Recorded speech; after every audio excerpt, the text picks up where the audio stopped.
늘 변함이 많은 세상 속에서 살아가는 저희가 주님을 향한 마음과 믿음과 생각과 사랑은 늘 변할지라도 어제나 오늘이 동일한 그 사랑으로 늘 저희들을 품어주시고 인도하시는 주님의 사랑과 은혜에 감사와 찬양을 드립니다.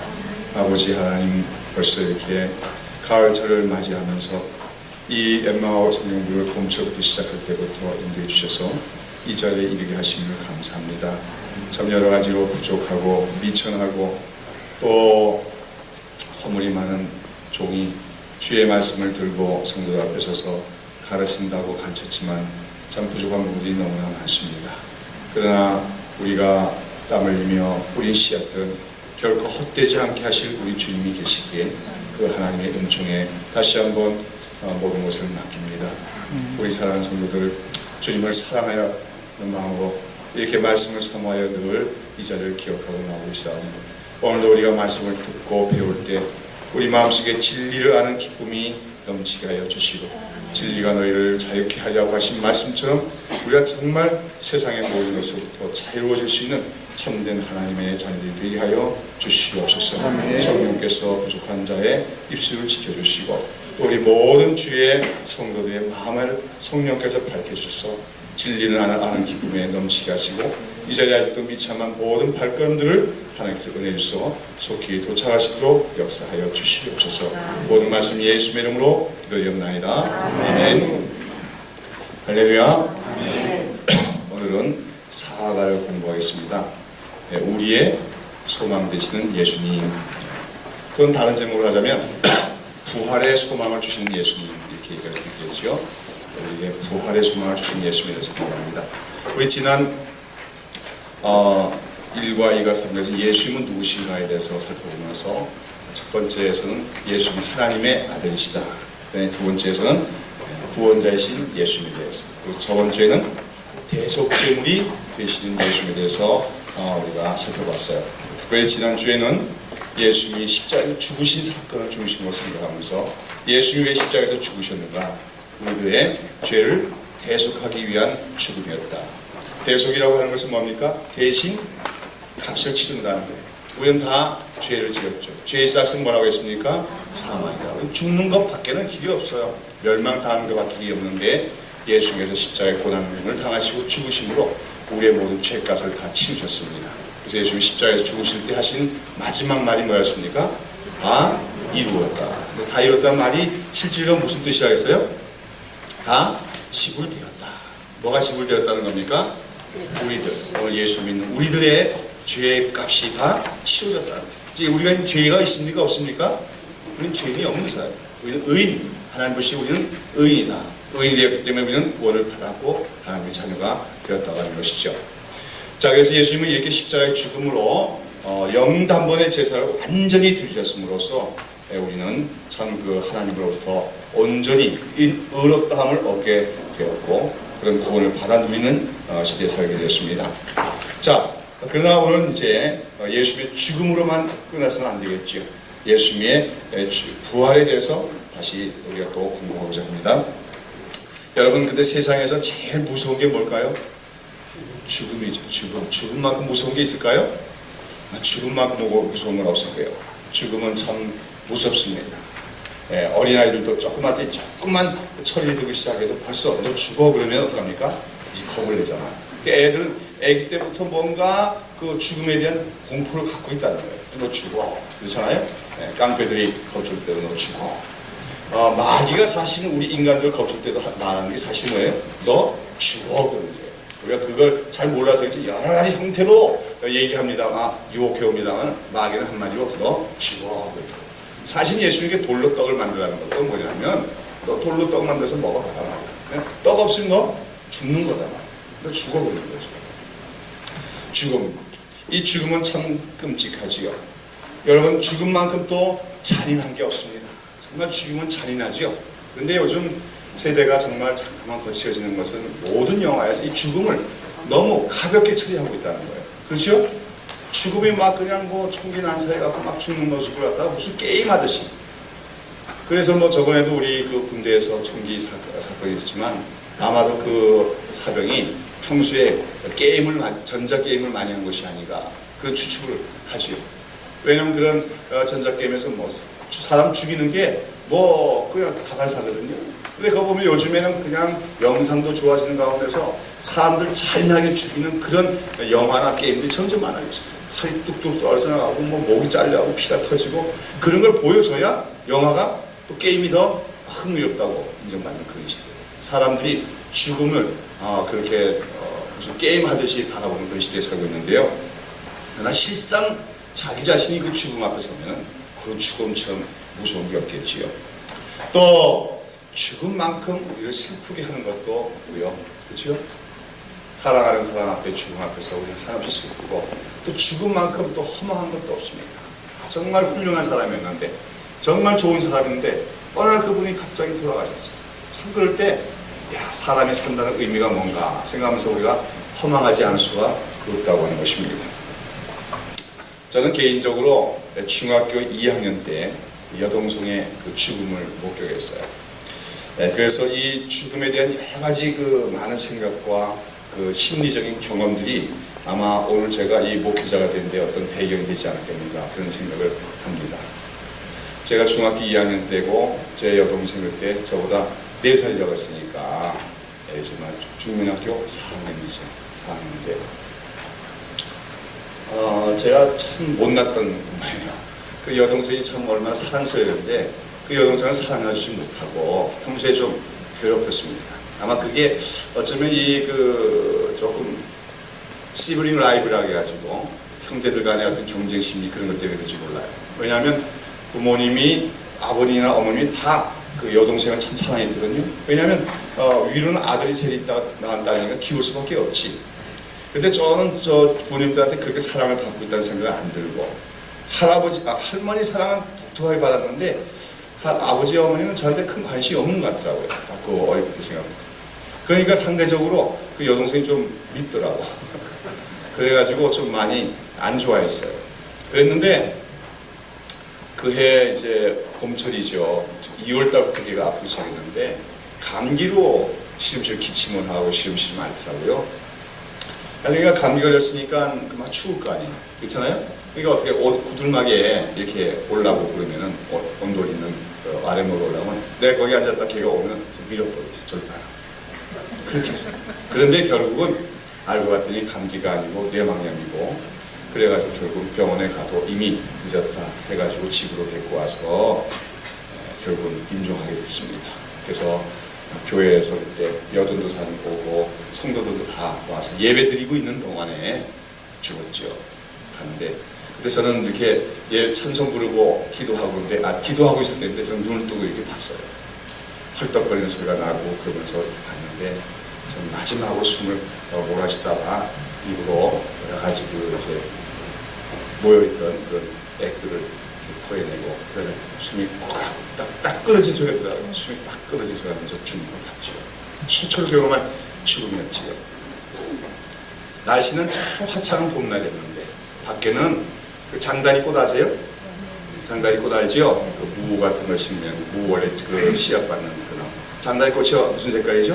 노란 색깔인데 그게 마당에 쫙 피어있고 그 장다리꽃 피우면 또 무슨 나비가 날아듭니까?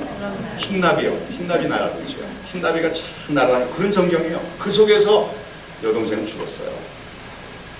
그래가지고 장례를 치르고 무덤에 묻고 그랬는데 잊을 수가 없어요. 죄책감이 그때 죄책감을 처음 이제 체험하기 시작했지요. 마치 내가 죽였다는 생각이 들어요. 그렇죠? 내가 좀 더 따뜻하게 해줬으면 혹시 악화되지 않았을지도 모르는데 하는 생각이 드니까 너무너무 슬퍼지고 그래요. 그래가지고 그때 여동생이 다시 살 수만 있다면 하는 생각을 참 많이 했습니다. 그러면서 그때 이제 그 학교에서 생물을 배우면서 그 우리 사람이 어떻게 생성되느냐, 난자와 연자 그 종자가 결합하고 그 세포가 분열해가지고 사람이 만들어진다는 걸 생물로 배우면서 그때 그런 생각했어요. 지금 복제인간 생각을 그때 했어요. 그래서 내 여동생의 세포를 좀 떼가지고 냉동 보관해 놓으면 그럼 나중에 다시 살릴 수 있는 방법이 없을까? 돼야 안 돼요? 그때로서 엉뚱하게 짝이 없는 생각이었지만 지금 막 그런 게 이루어지고 있으니까 아마 그때 제가 정말 그 냉동만 잘하셨으면은 지금 여동생과 똑같은 그 사람을 만들어냈을지 몰라요. 여하튼 사람이 그런 생각에 접하다 보니까 그 당시에서 허황한 생각인데 복제인간 생각을 해봤고 그때 처음으로 죽음이라는 것에 대해서 많은 생각을 해보았습니다. 여러분, 그러면서 아마 그것이 이제 배경이 돼가지고 죽음, 또 내가 형제에 대해서 못 살게 본 죄악, 이런 것들이 제 어떤 인격 형성의 기본이 되면서 아마 그런 것이 나중에 그 목회로 가는 길하고 연결이 되지 않았나 그런 생각이 들어져요. 여러분, 여하튼 죽음이라고 하는 것은 너무나 끔찍한 것입니다. 그 죽음 앞에서는 위인도 없고 장사도 없다고 하는 것이죠. 그러나 이 죽음, 그래서 이 죽음 때문에 사람들은 두려워하기도 하고 무서워하기도 하고 죽음에 대한 공포증을 갖고 사는 사람이지요. 그러나 우리 기독교는 이러한 죽음을 정복한 종교다. 죽음을 극복한 종교라고 할 수 있죠. 기독교는 그 죽음을 정복했기 때문에, 그러므로 그리스도인 기독교는 어떤 사람입니까? 더 이상 죽음을 두려워하지 않는 사람이라고 얘기하셨어요. 오늘 우리 그리스도인. 어떻습니까? 여러분, 오늘 죽음을 두려워하고 있습니까? 예? 죽어도 괜찮아요? 죽음 겁나지 않아요? 하나도? 예. 그리스도인은 그런 사람이죠. 여러분, 이 세상에서 가장 강한 사람은 어떤 사람이 제일 가장 강한 사람이겠어요? 아마도 죽음을 두려워하지 않는 사람이야말로 가장 강한 사람이 아니겠나 생각이 듭니다. 예. 한마디로 그리스도인들도 죽음이 두려움이 없기 때문에 무서운 게 없는 사람. 히브리서 11장 38절에 보면요, 믿음장에 보면 믿음으로 세상을 살아가면서 원수들에게 승리하고 있는 사람도 있지만, 그러니까 믿음으로 산다고 꼭 승리하는 것만 아니라 믿음 때문에 어떻게 된 사람이 있습니까? 고난을 받고 핍박을 받고 광야에서 유리하며 동굴 속에서 살았던 사람들도 있지요. 때로는 칼로 죽임을 당하기도 하고. 그러나 그래도 그들은 끝까지 무엇을 지켰습니까? 믿음을 지켰다. 그런 환난과 핍박과 역경과 고난 가운데서도 믿음을 지킨 사람을 어떤 사람이라 그래요? 히브리서 11장 38절에 보면 이런 사람은 누가 감당치 못한다? 세상이 감당치 못하는 사람이다 그랬죠. 네? 저희가 광야와 산중과 암열과 토굴에 유리하는데 정말 열악한 환경에 살고 그러면서도 죽음에 대한 위협을 두려워하지 않았다. 이런 사람은 세상이 감당치 못한다. 세상이 두 손 들었다 그래요. 여러분, 죽음을 두려워하지 않는 사람에 대해서는 세상이 두 손을 듭니다. 그렇죠? 마귀도 두 손을 들게 돼 있다고 그러죠. 죽인다고 협박을 하면 죽이십시오. 그러면 나는 주님 계신 천국 더 좋은 곳에 가게 됩니다. 이렇게 하니 세상이 어찌할 수 없는 사람, 그것이 세상이 감당치 못하는 사람인 거죠. 근데 우리가 알아야 할 것은 이 세상이라고 할 때 이 세상을 두려워하지 않는다면 사실 그 세상 배후에 누가 있는 걸 얘기해요? 마귀가 있는 걸 얘기하고, 그 마귀는 이 사람들 이 죽음이라는 걸 가지고 사람을 위협하고 겁을 주고 자기 말을 듣도록 조종하는 것이 우리가 마귀라는 것을 알아야 됩니다. 그래서 사람들은 죽지 않으려고 여러 가지 몸부림을 치기도 하고 죄를 짓기도 하는 거죠. 물론 그 죽음에는 여러 가지 형태가 있어요. 꼭 육신적인 죽음만 있는 것이 아니고 영적인 죽음도 있고 사회적인 죽음도 있고 자해 죽음도 있고 여러 가지 죽음이 있는데, 여하튼 마귀는 죽음을 가지고 우리를 겁을 주고 공갈할 때가 많죠. 그래서 이 히브리서 2장 14절 15절에 보면 예수님이 이 세상에 오신 목적이 뭐냐, 그 중에 하나가 바로 뭡니까? 그 사망의 세력을 잡은 자 곧 마귀를 없애하려 왔고, 또 죽기를 무서워함으로 일생에 매여 종노릇하는 모든 자들을 놓아주려 하심이라. 그래서 세상 모든 사람들은 죽기를 두려워하는 것 때문에 누구에게 종노릇하고 있어요?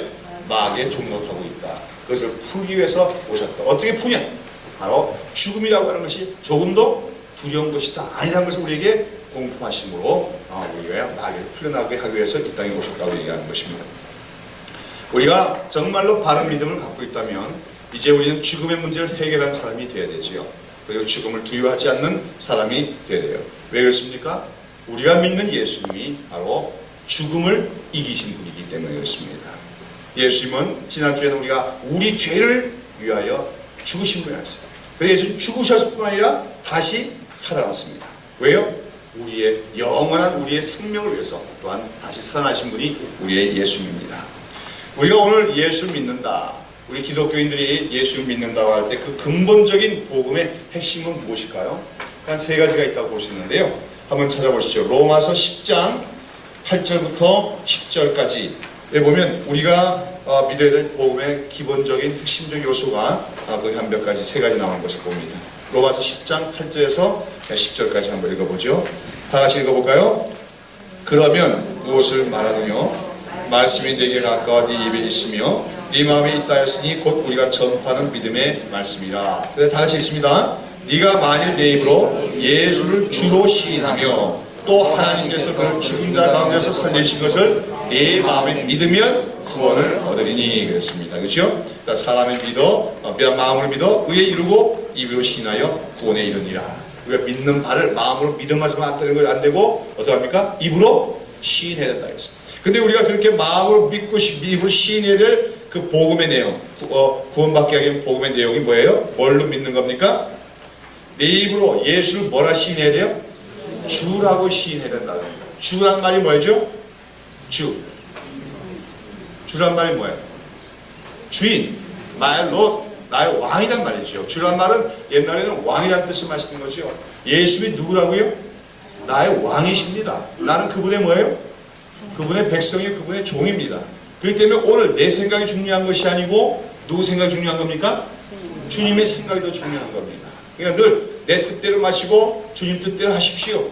주님께 순종할 수 있는 자세가 있어야 예수 믿는 거지요.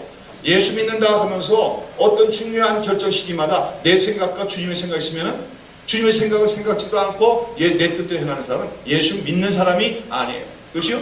그래서 예수님 말씀은 나더러 주여 주여 하는 자마다 다 천국에 들어올 것이 아니라 아버지의 말씀대로 순종하는 자라야 천국에 들어올 것이라 했죠. 아버지의 말씀은 곧 예수님의 말씀입니다. 그렇죠? 그런데 이분은 주여 주여 한다는 거예요. 주여 주여 하면서도 실생활 속에서는, 그렇죠, 삶 속에서는 예수님 말씀에 복종하지 않는 사람은 예수를 사실 주님으로 인정하는가 안 하는 거예요? 인정하지 않는 거예요. 그래서 우리가 예수 믿는다는 의미는 예수 우리의 주님으로, 주인으로, 왕으로 인정한단 말이에요. 그것이 첫 번째 내용이 되고요. 그 다음에 무엇을 우리가 또 믿어야 돼요? 예수님께서 죽은 자 가운데서 먼저 죽으신 것을 우리가 믿어야 됩니다. 왜 죽었느냐? 지난주 공부했지요? 예수님 잘못된 죽었어요? 아니죠. 오직 우리의 죄를 위하여 우리 대속적인 죽음을 하셨다 하는 걸 우리가 믿어야 된다는 겁니다. 그래서 세 번째로 믿어야 될 것이 뭡니까? 죽은 자 가운데서 하나님이 살리신 것. 즉 예수님의 뭐예요? 부활을 믿을 때 우리가 올바른 복음의 요소를 고백하는 자라고 하죠. 다 정리하죠? 왜 예수 믿는다, 복음을 믿어 구원받는 때 그 복음의 핵심적인 내용은 뭐라고요? 예수가 누구시다? 주님이시다 하는 걸 고백할 뿐만 아니라 그렇게 살아야 돼요. 그 다음에요, 예수님이 죽으신 것, 어떤 죽음? 대속적인 죽음을 하신 것과 그 다음에 또 예수님이 우리의 부활을 위하여 살아나신 것을 우리가 믿고 고백할 때 우리가 의롭다함을 얻고, 그렇죠? 우리가 구원을 받을 수가 있다고 했다고 하는 거죠. 자, 그러면 이제 오늘 이 시간에는 그러면 예수님이 지난주에는 죽으셨어요. 그러나 오늘은 우리가 살아나신 사건에 대해서 우리가 공부를 하도록 합니다. 여러분, 예수님이 지난주 공부에서 어느 날 죽으셨다고 공부했습니까? 무슨 요일이었죠? 예, 그 해에 무슨 절이었고요? 6월절이었는데 금요일 날 예수님이 죽으셨습니다. 자, 그리고 나서 며칠 만에 살아나셨죠? 사흘 만에. 사실은 사흘 만이 아니죠. 우리 식으로 하면 며칠 만에 살아나신 거예요? 이틀 만에죠. 이틀 만에. 서양 사람 치료하면 며칠 만에?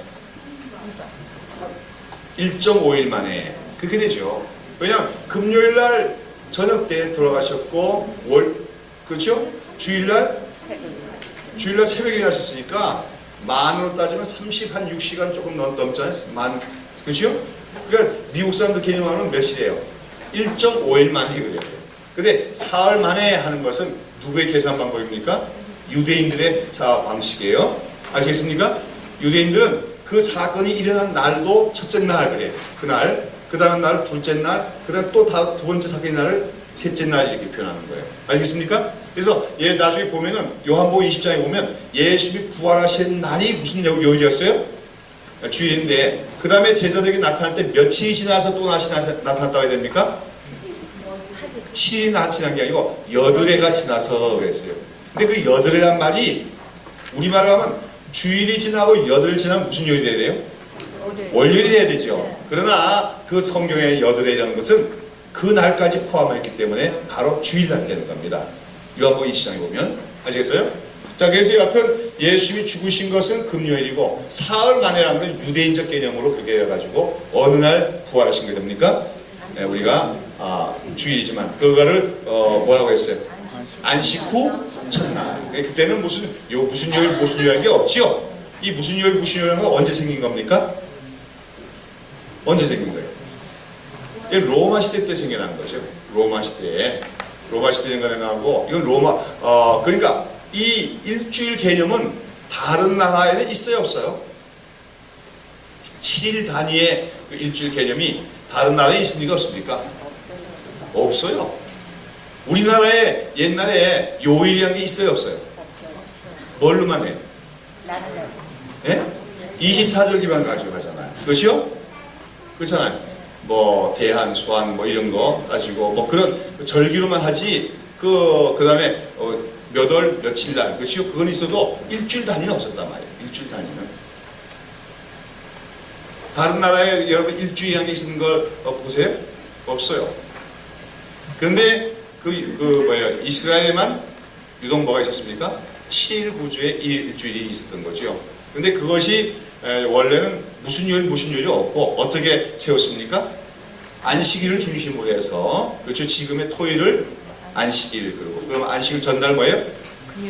예비일 그래요. 예비일. 안식일을 준비한 날에 예비일 그러고 그 다음에 원래는 그러니까 안식일 다음 날 안식 후 첫날. 말하면 그러면 안식 후 둘째 날, 셋째 날 이렇게 되겠죠. 네.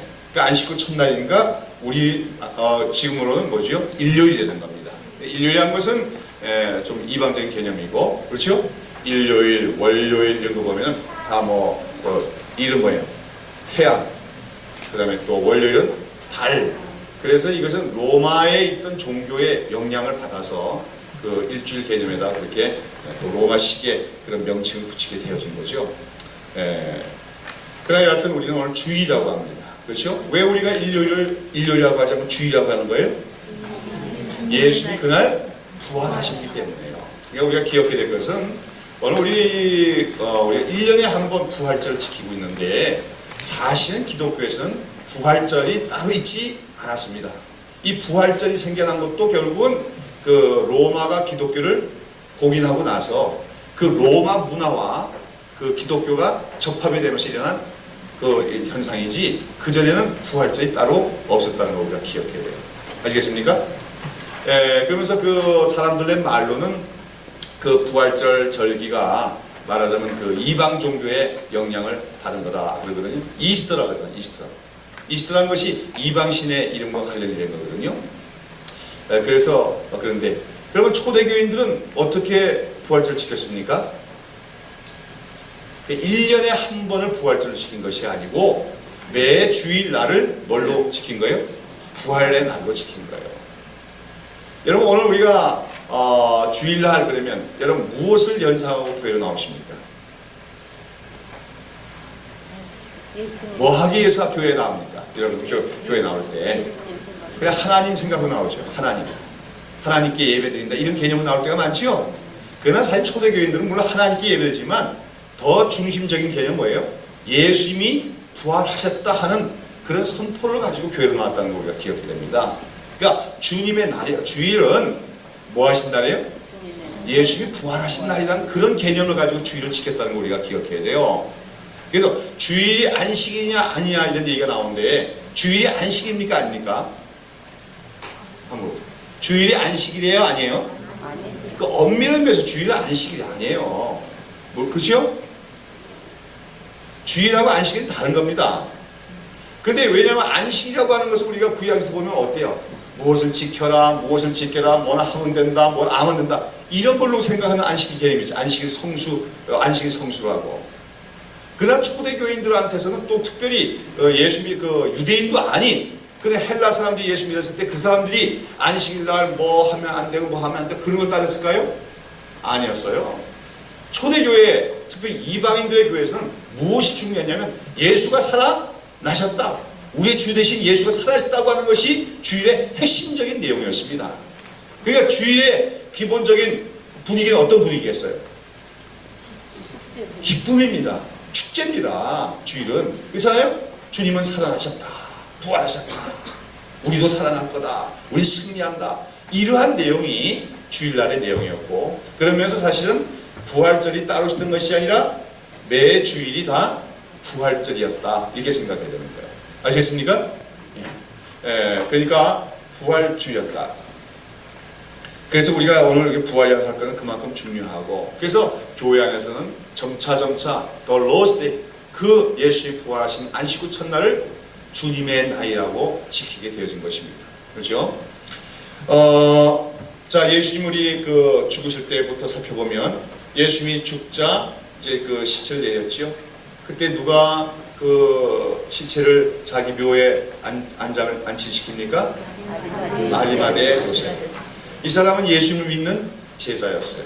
그러나 그동안은 자기 자신을 드러내고 있지 않다가 이제 예수님이 죽자 빌라도에 가서 내가 예수를 따르는 사람이라고 그렇게 고백하고 예수 시체를 달라고 요청해서 자기 부자니까 자기가 죽으면 자기가 묻히려고 말했던 그 새 무덤에다가 예수님을 모시게 됩니다.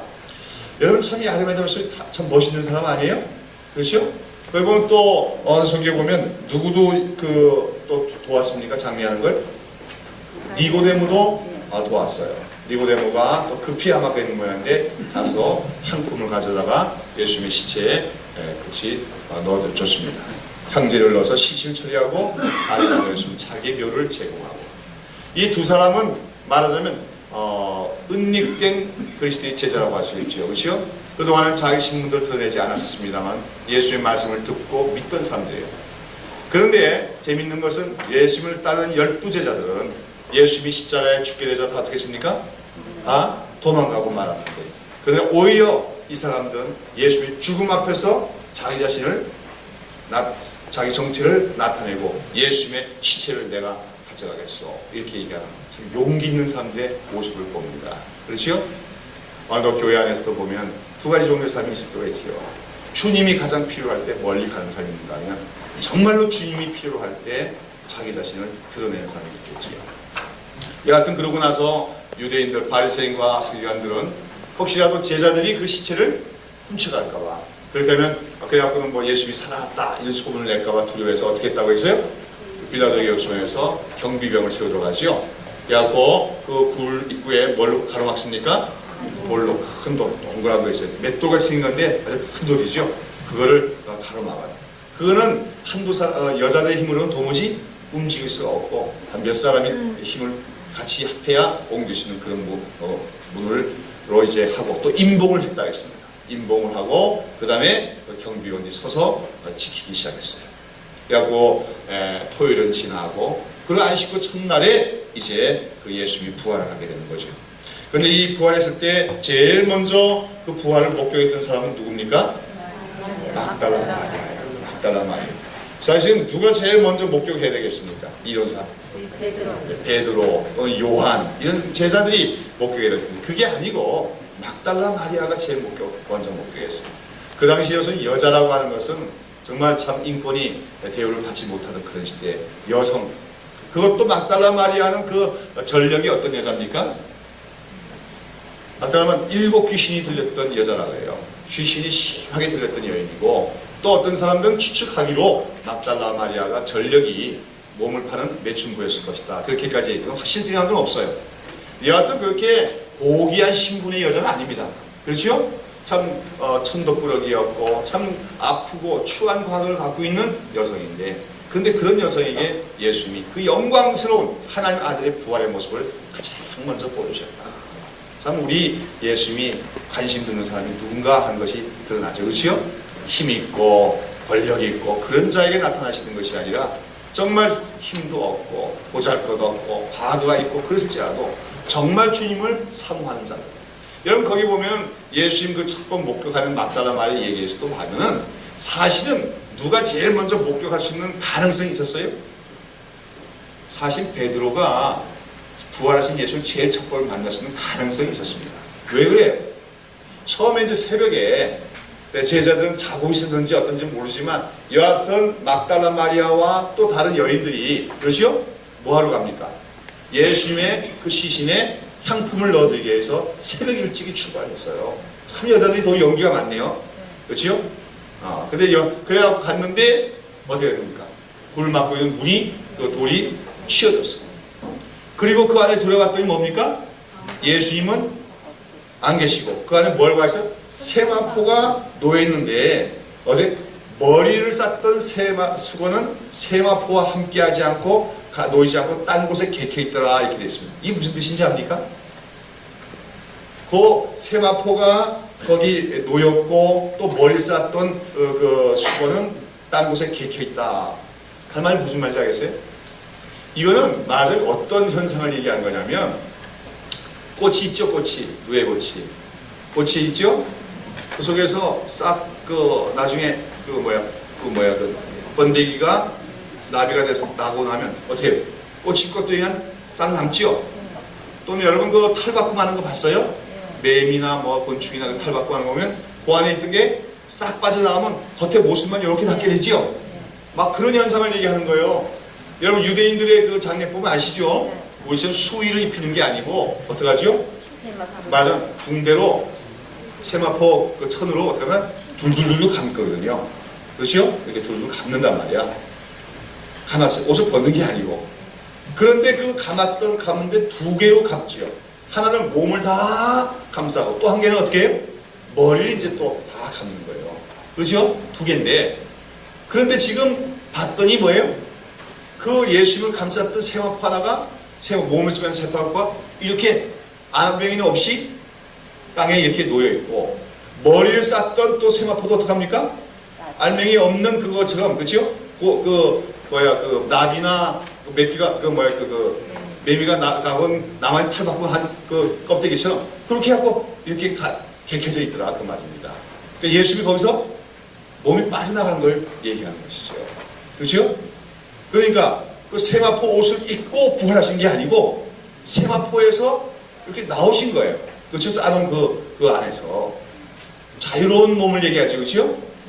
자, 그랬을 때 이제 그걸 보고 막달라 마리아나 그 여인들이 예수님 부활했다고 생각했겠어요? 안 했겠어요? 그런 생각이 도무지 들 수가 없지요.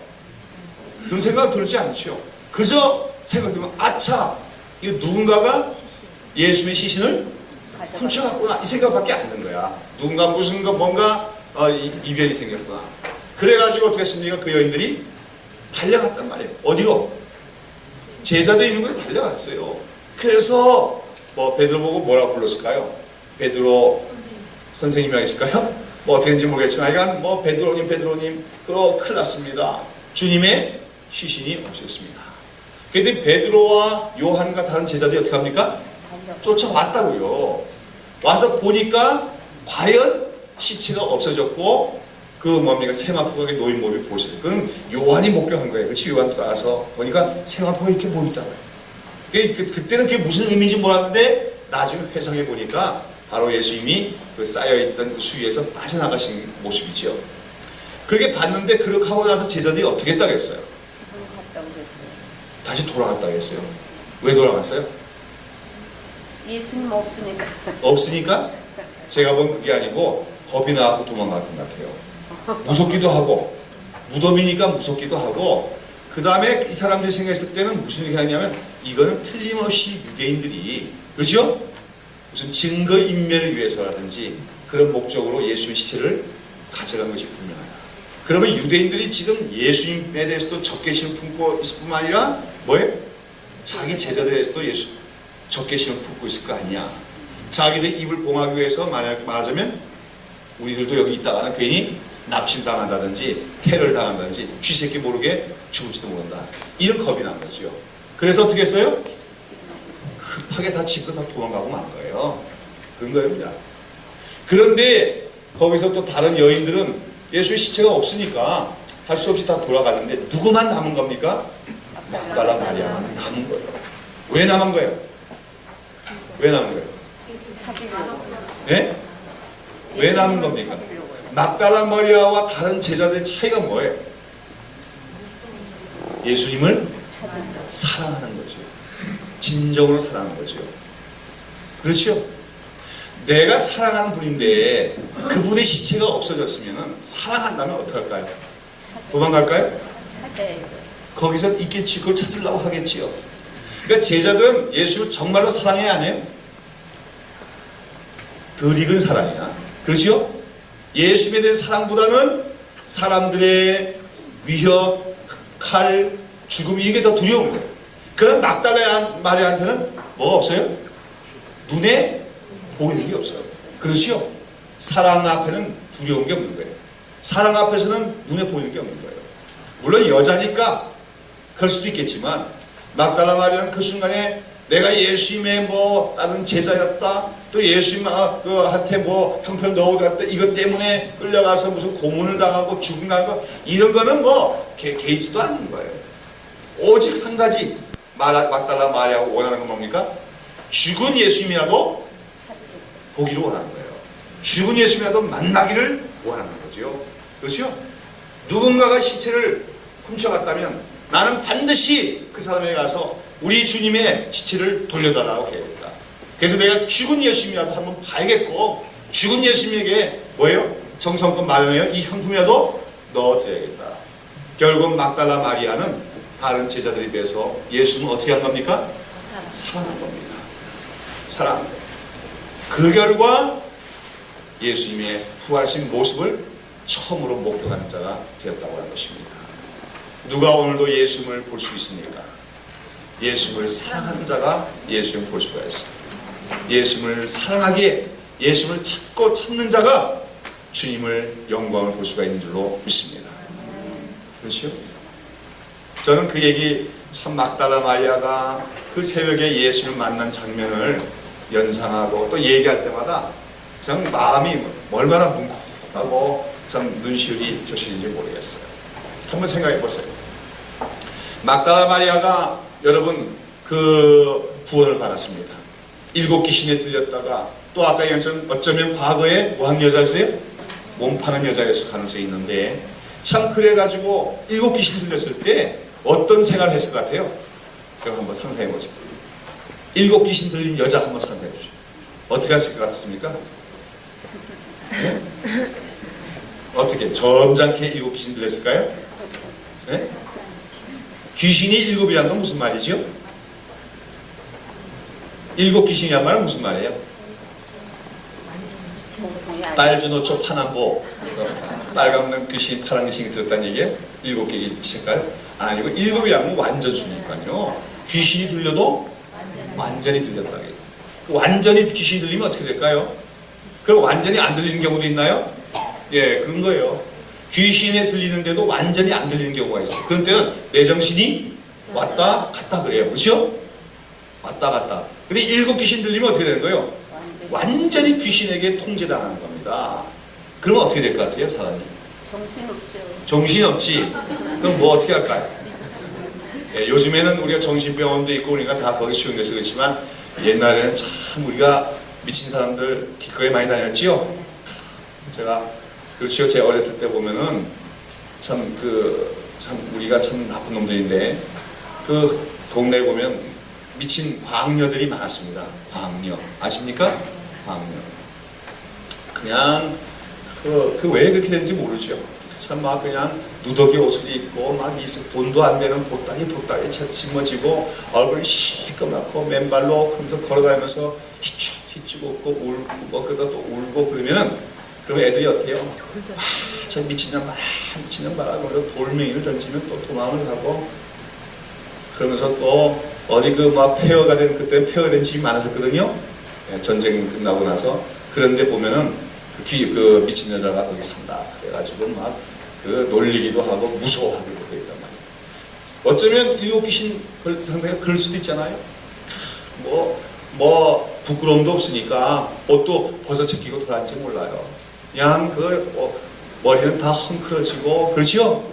그러면서 웃었다 울었다 이상한 소리를 내고 그러면은 막 어떻게 하겠습니까? 또 사람들이 다 돌았다고 귀신 들렸다 그러면서 아마 그럴 거예요. 저가 더럽게 살더니 저주받았다고 그렇게 얘기하고 그럼 동네 아들은 어떻게 하겠습니까? 막 돌멩이 들고 나면서 덜 찌고 그러면은 맞아가지고 피가 흐르고 그래도 또 웃음을 짓고 눈물을 흘리고 그런 인생 아니에요. 그런데 어느 날 한번 상상해 보세요. 어느 날 예수님이 그 동네에 들어오신 거예요.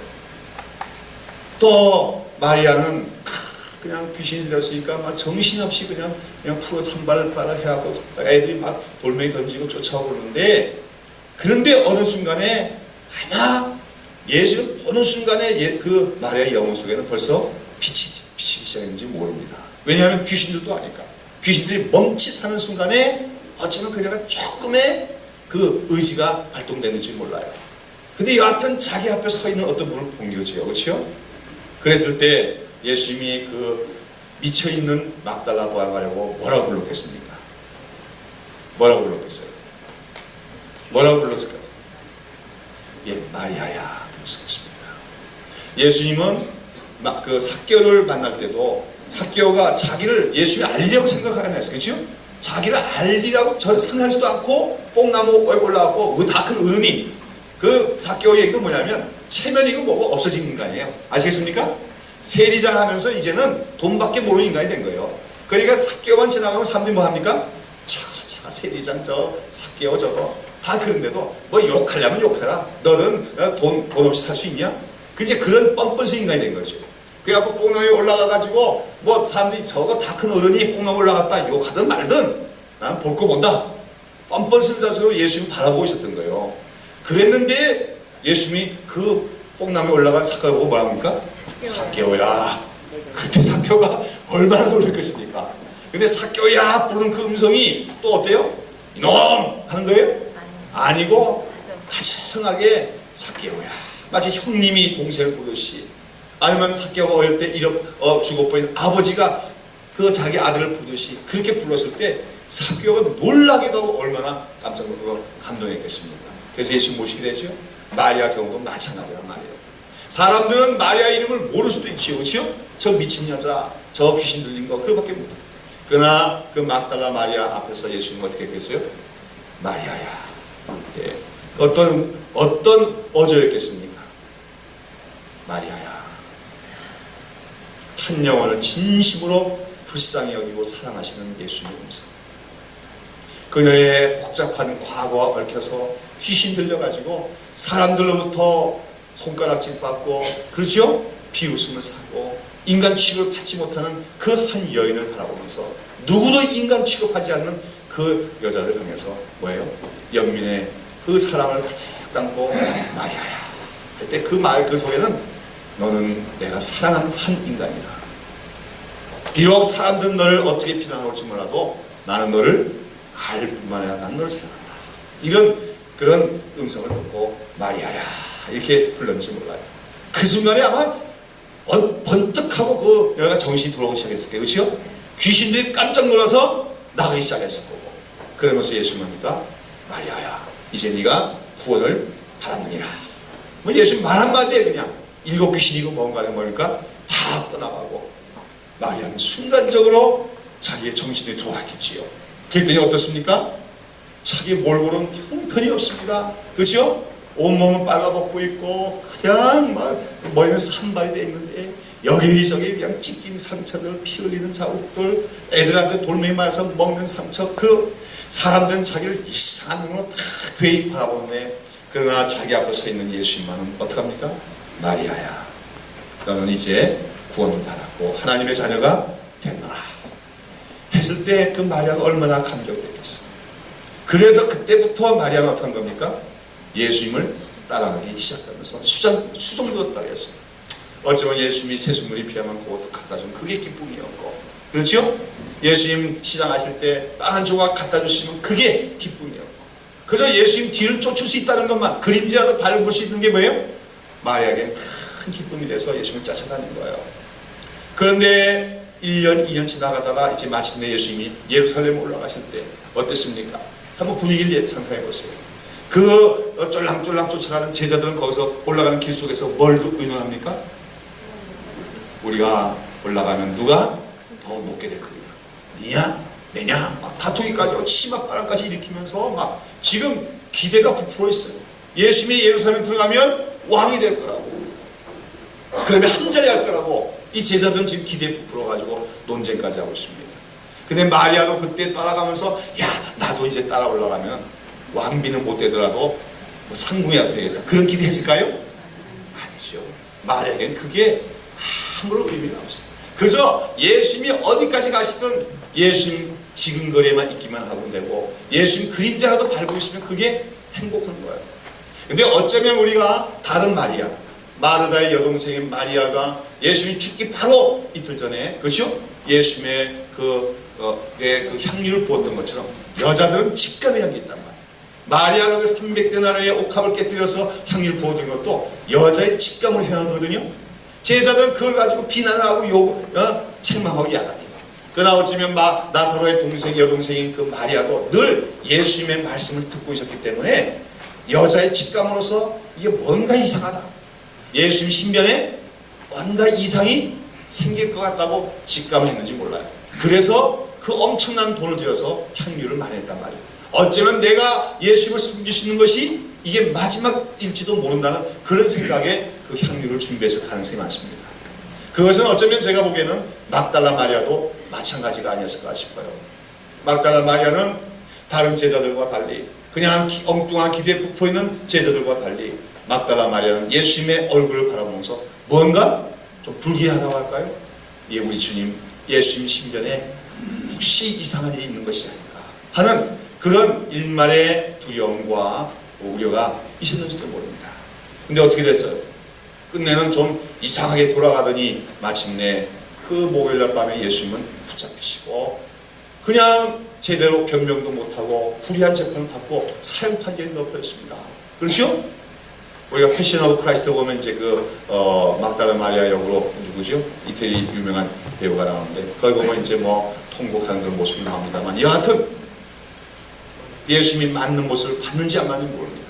그러나 아마 일반인들은 못 들어갔겠지요. 로마 군병의 관정에 거기서 예수님이 채찍을 맞고 나와서 빌라도가 보아라 이 사람이다 할 때 막달라가 보았을 때 얼마나 놀랐겠습니까? 그 예수님이 어떻게 됐어요? 가시면류관을 써서 이마는 다 찢어지고 피가 흘러내리고 자기의 옷은 다 벗기고 그 로마 군병들이 씌운 꼭두각시 입히는 것 같은 빨간 망토를 입고 나오셔가지고 서 있는 그 비참한 모습을 보고 막달라 마리아는 그때부터 너무 정신이 없어요. 그렇지? 너무나 슬퍼서 아마 울고 또 울고 눈이 퉁퉁 부어 오기 시작했을 거예요. 그 여자의 문을 어떻게 해볼 수도 없잖아요. 그러고 나서는 아침에 뭡니까? 해가 뜰 저녁에 예수님은 그 십자가를 지고 골고다 언덕을 올라갑니다. 쓰러지고 또 쓰러지다가 그러다가 꼭대기 올라가서 마침내 십자가에 매달렸을 때 막달라 마리아는 어땠을까요? 어땠을 것 같아요? 그 앞에서 정말 세상이 다 무너지는 것 같았겠지요. 예? 정말 세상이 짊어졌을 거예요.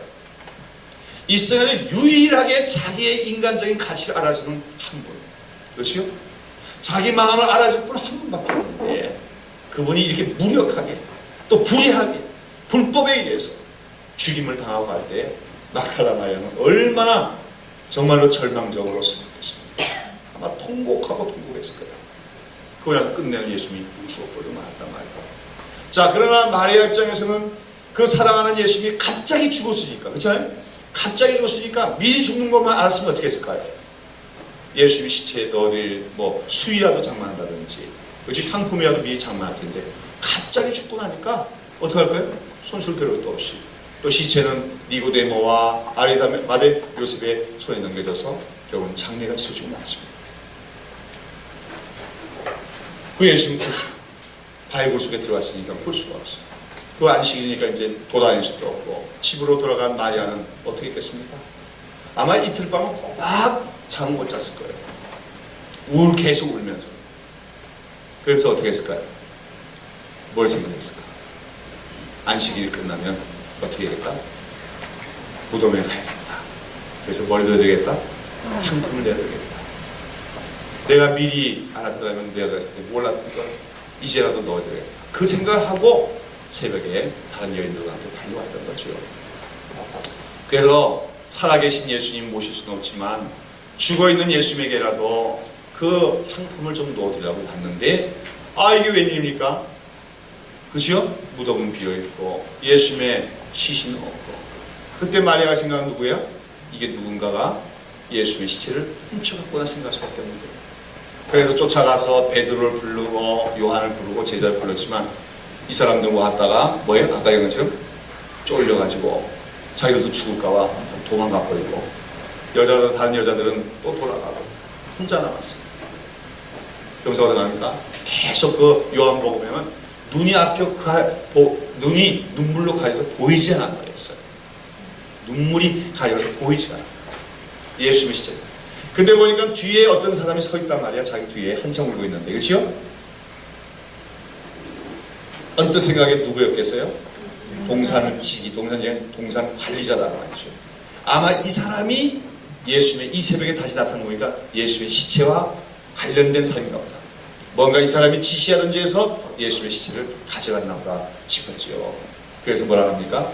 주여, 당신께서 만약에 우리 주님의 시체를 가져가셨다면 나에게 주십시오. 내가 가져가겠는가 보죠. 여자 혼자 몸을 어떻게 그 시체를 들고 가겠어요? 그러나 지금 앞뒤로 갈 때가 아니에요. 죽은 예수님이라도 나에게 달라 그 얘기죠. 근데 그때 그 눈물이 가려서 그 사람 볼 수 없는데 희미하게 보이는 그 사람이 뭐라고 부르는 겁니까? 마리아야. 언제 불렀던 음성이겠어요? 바로 예수님을 처음 만났을 때 그 길 한복판에서 사람들의 조롱과 비웃음과 그 앞에서 그 초라한 몰골로 서 있는 자기를 부르고 마리아야 불렀던 그 음성으로 예수님께서 다시금 마리아야. 순간적으로 알아차리죠. 그렇지요? 눈으로는 안 보여도, 눈은 눈물로 가려 안 보여도 바로 자기를 부르신 분이 예수님이라는 걸 깨닫는 순간에 어떡합니까? 너무나도 기뻐가지고 주님이여. 그렇지요? 주여. 예수님이 뭐라 합니까? 나를 붙잡지 말아라. 붙잡지 않는 건 너무 집착하지 말라는 겁니다. 걱정하지 말라는 거예요. 붙잡지 말라는 말은 건드리면 안 된다는 말이 아니고, 마리아야, 이제는 나하고 떨어지지 않아도 된다 그 얘기야. 알겠습니까? 붙잡지 말라는 것은 이제는 내가 너에게 떠나갈 것이라고 두려워하지 말아라. 이젠 내가 또다시 죽는다고 해서 네 곁을 떠나갈 것을 두려워하지 말라는 겁니다. 뭐냐면 내가 이제 살아나느니 이제 나는 이제부터는 영원토록 너희와 떨어지지 않고 있게 되었노라 한 뜻으로서 나를 뭡니까? 붙잡지 말라 얘기하는 거죠. 이렇게 해서 참 우리 하나님의 아들이 죽음에서 부활한 그 영광스러운 그 사건, 인류 역사상 그것처럼 영광스러운 사건이 어디 있습니까? 그렇죠? 근데 그 영광스러운 사건을 목격한 사람이 누가 된 겁니까? 그 마리아가 되어진 겁니다. 여러분, 막달라 마리아 얘기는 그 한 사람의 얘기가 아니라 바로 우리들의 얘기가 되어야 됩니다. 우리가 막달라 마리아와 같은 나 자신을 늘 알아야 돼요. 그렇죠? 우리도 다 주님 아니면 세상에서 소망 없는 자고, 주님만이 나를 알아주고 주님만이 나를 사랑해 주신 그분이라고 하는 그 사랑 속에서 정말 죽은 예수님이라도 만나고자 했던 마리아가 찾고 찾다가 예수를 만났던 것처럼 우리가 오늘도 주님을 사랑하는 마음으로 주님을 찾고 찾으면요, 마침내 주님께서 우리 앞에 오셔서 아무개야 불러주시면서 그의 영광을 우리에게 보여주신 줄로 믿습니다. 저는 남자인데도 이상하게 막달라 마리아 얘기를 이렇게 묵상하고 하다 보면은 내가 막달라 마리아다 하는 생각이 들어요. 그러니까 아마 신앙이 깊은 경지 들어가면은 남자와 여자라는 것 차이가 별로 없는 것 같아요. 똑같아지는 거고, 예수님 우리의 영원한 신랑이시고 우리는 신부죠. 예, 좀 얘기가 길었는데, 그 영광스러운 부활이 그렇게 일어난 겁니다. 그렇죠? 그러면서 아까 얘기한 것처럼 그 예수님의 누웠던 무덤 속에 예수님을 감쌌던 세마포가 따로따로 떨어져 있다는 것은 예수님의 부활이 영적인 부활이 아니라 뭐예요? 육체적인 부활. 그 육체, 그 죽임을 당했던 육체가 다시 살아났음을 우리에게 얘기해주고 있는 것입니다. 그럼 여러분, 그 예수님의 부활은 누구의 능력으로 된 것입니까? 성령의 능력으로 되어진 거예요. 기억해야 될 것은 성령. 예수님은 마리아에게 잉태될 때도 성령의 능력으로 잉태되었고, 부활하실 때도 성령의 능력으로 부활하신 거예요. 근데 중요한 것은요, 에베소 1장 17절 이하에 보면은 사도 바울은 그 능력이 오늘 어디 안에 있다? 우리 안에 있다고 얘기합니다. 예수를 죽음에서 살리신 그 성령의 능력이 오늘 예수 믿는 우리 안에 있다는 것을 우리가 알게 해달라고 기도하고 있는 것을 봅니다. 오늘 우리가 부활에서 공부하는데요. 야, 감격스러운 순간이다. 죽었던 예수님 살아나셨다. 그렇게만 끝나면 안 되고요. 그 죽음 가운데서 예수를 살리신 그 부활의 능력이 오늘 우리 안에도 있음을 깨닫는 것이 더 중요하다는 것을 우리가 기억해야 된다는 것이죠. 예, 예수님의 그 부활은 죽음에 대한 예수님의 승리였고 또 그 죽음의 권세를 이용해서 사람들 종로로 타게 하는 마귀에 대한 승리였습니다. 예, 그래서 근데 초대교회 때부터 이러한 예수의 부활은 너무나 인간들의 일반적인 경험이나 과학적인 사고하고는 차이가 나기 때문에 사람들이 다 믿지 않았지요. 또 아까 얘기했던 유대인들은 계속해서 예수님을 반대했고 그렇기 때문에 일부러 예수님의 그 부활을 오도했습니다. 그렇죠? 그래가지고 어떤 소문을 퍼뜨려야겠어요? 도난설이라고 합니다. 그래서 예수님의 부활에 관련된 그 예수님이 실제로 부활한 것이 아니다 하는 그런 설들이 많이 있었어요. 첫 번째가 뭐냐면 도난설이 있어요. 도난설이라는 건 뭐냐면 예수의 제자들이 예수 시체를 훔쳐다가 빈 무덤을 만들어 놓고 예수는 부활했다 이렇게 거짓으로 소문을 냈다. 유대인들의 주장이죠. 그 다음에 무슨 설이 있겠습니까? 소생설이 있어요. 소생설. 소생이라고 하는 건 뭐죠? 잠시 죽었다가 다시 깨어나는 거. 까무러쳤다가 다시 살아나는 거죠. 그렇죠? 어떤 사람들 보면 완전히 죽었는 줄 알았는데 일어나는 경우 있죠. 그렇죠? 소생됐단 말이에요. 그래서 예수님은 사흘간 거기에 모여 있었다는 것은 이미 시체가 부패했고 썩었다는 걸 얘기하는 거죠. 그러나 다시 살아났기 때문에 소생설이 있고요. 그 다음에 또 무슨 설이 있어요? 환상설. 말하면 제자들과 마리아가 뭘 봤다는 겁니까? 환상을 본 것이다. 이렇게 얘기하고 있죠. 그러나 나중에 사도 바울은 뭐라 그래? 예수님이 부활한 모습을 여러 사람에게 보여주셨는데 누구에게 보여주셨다고요?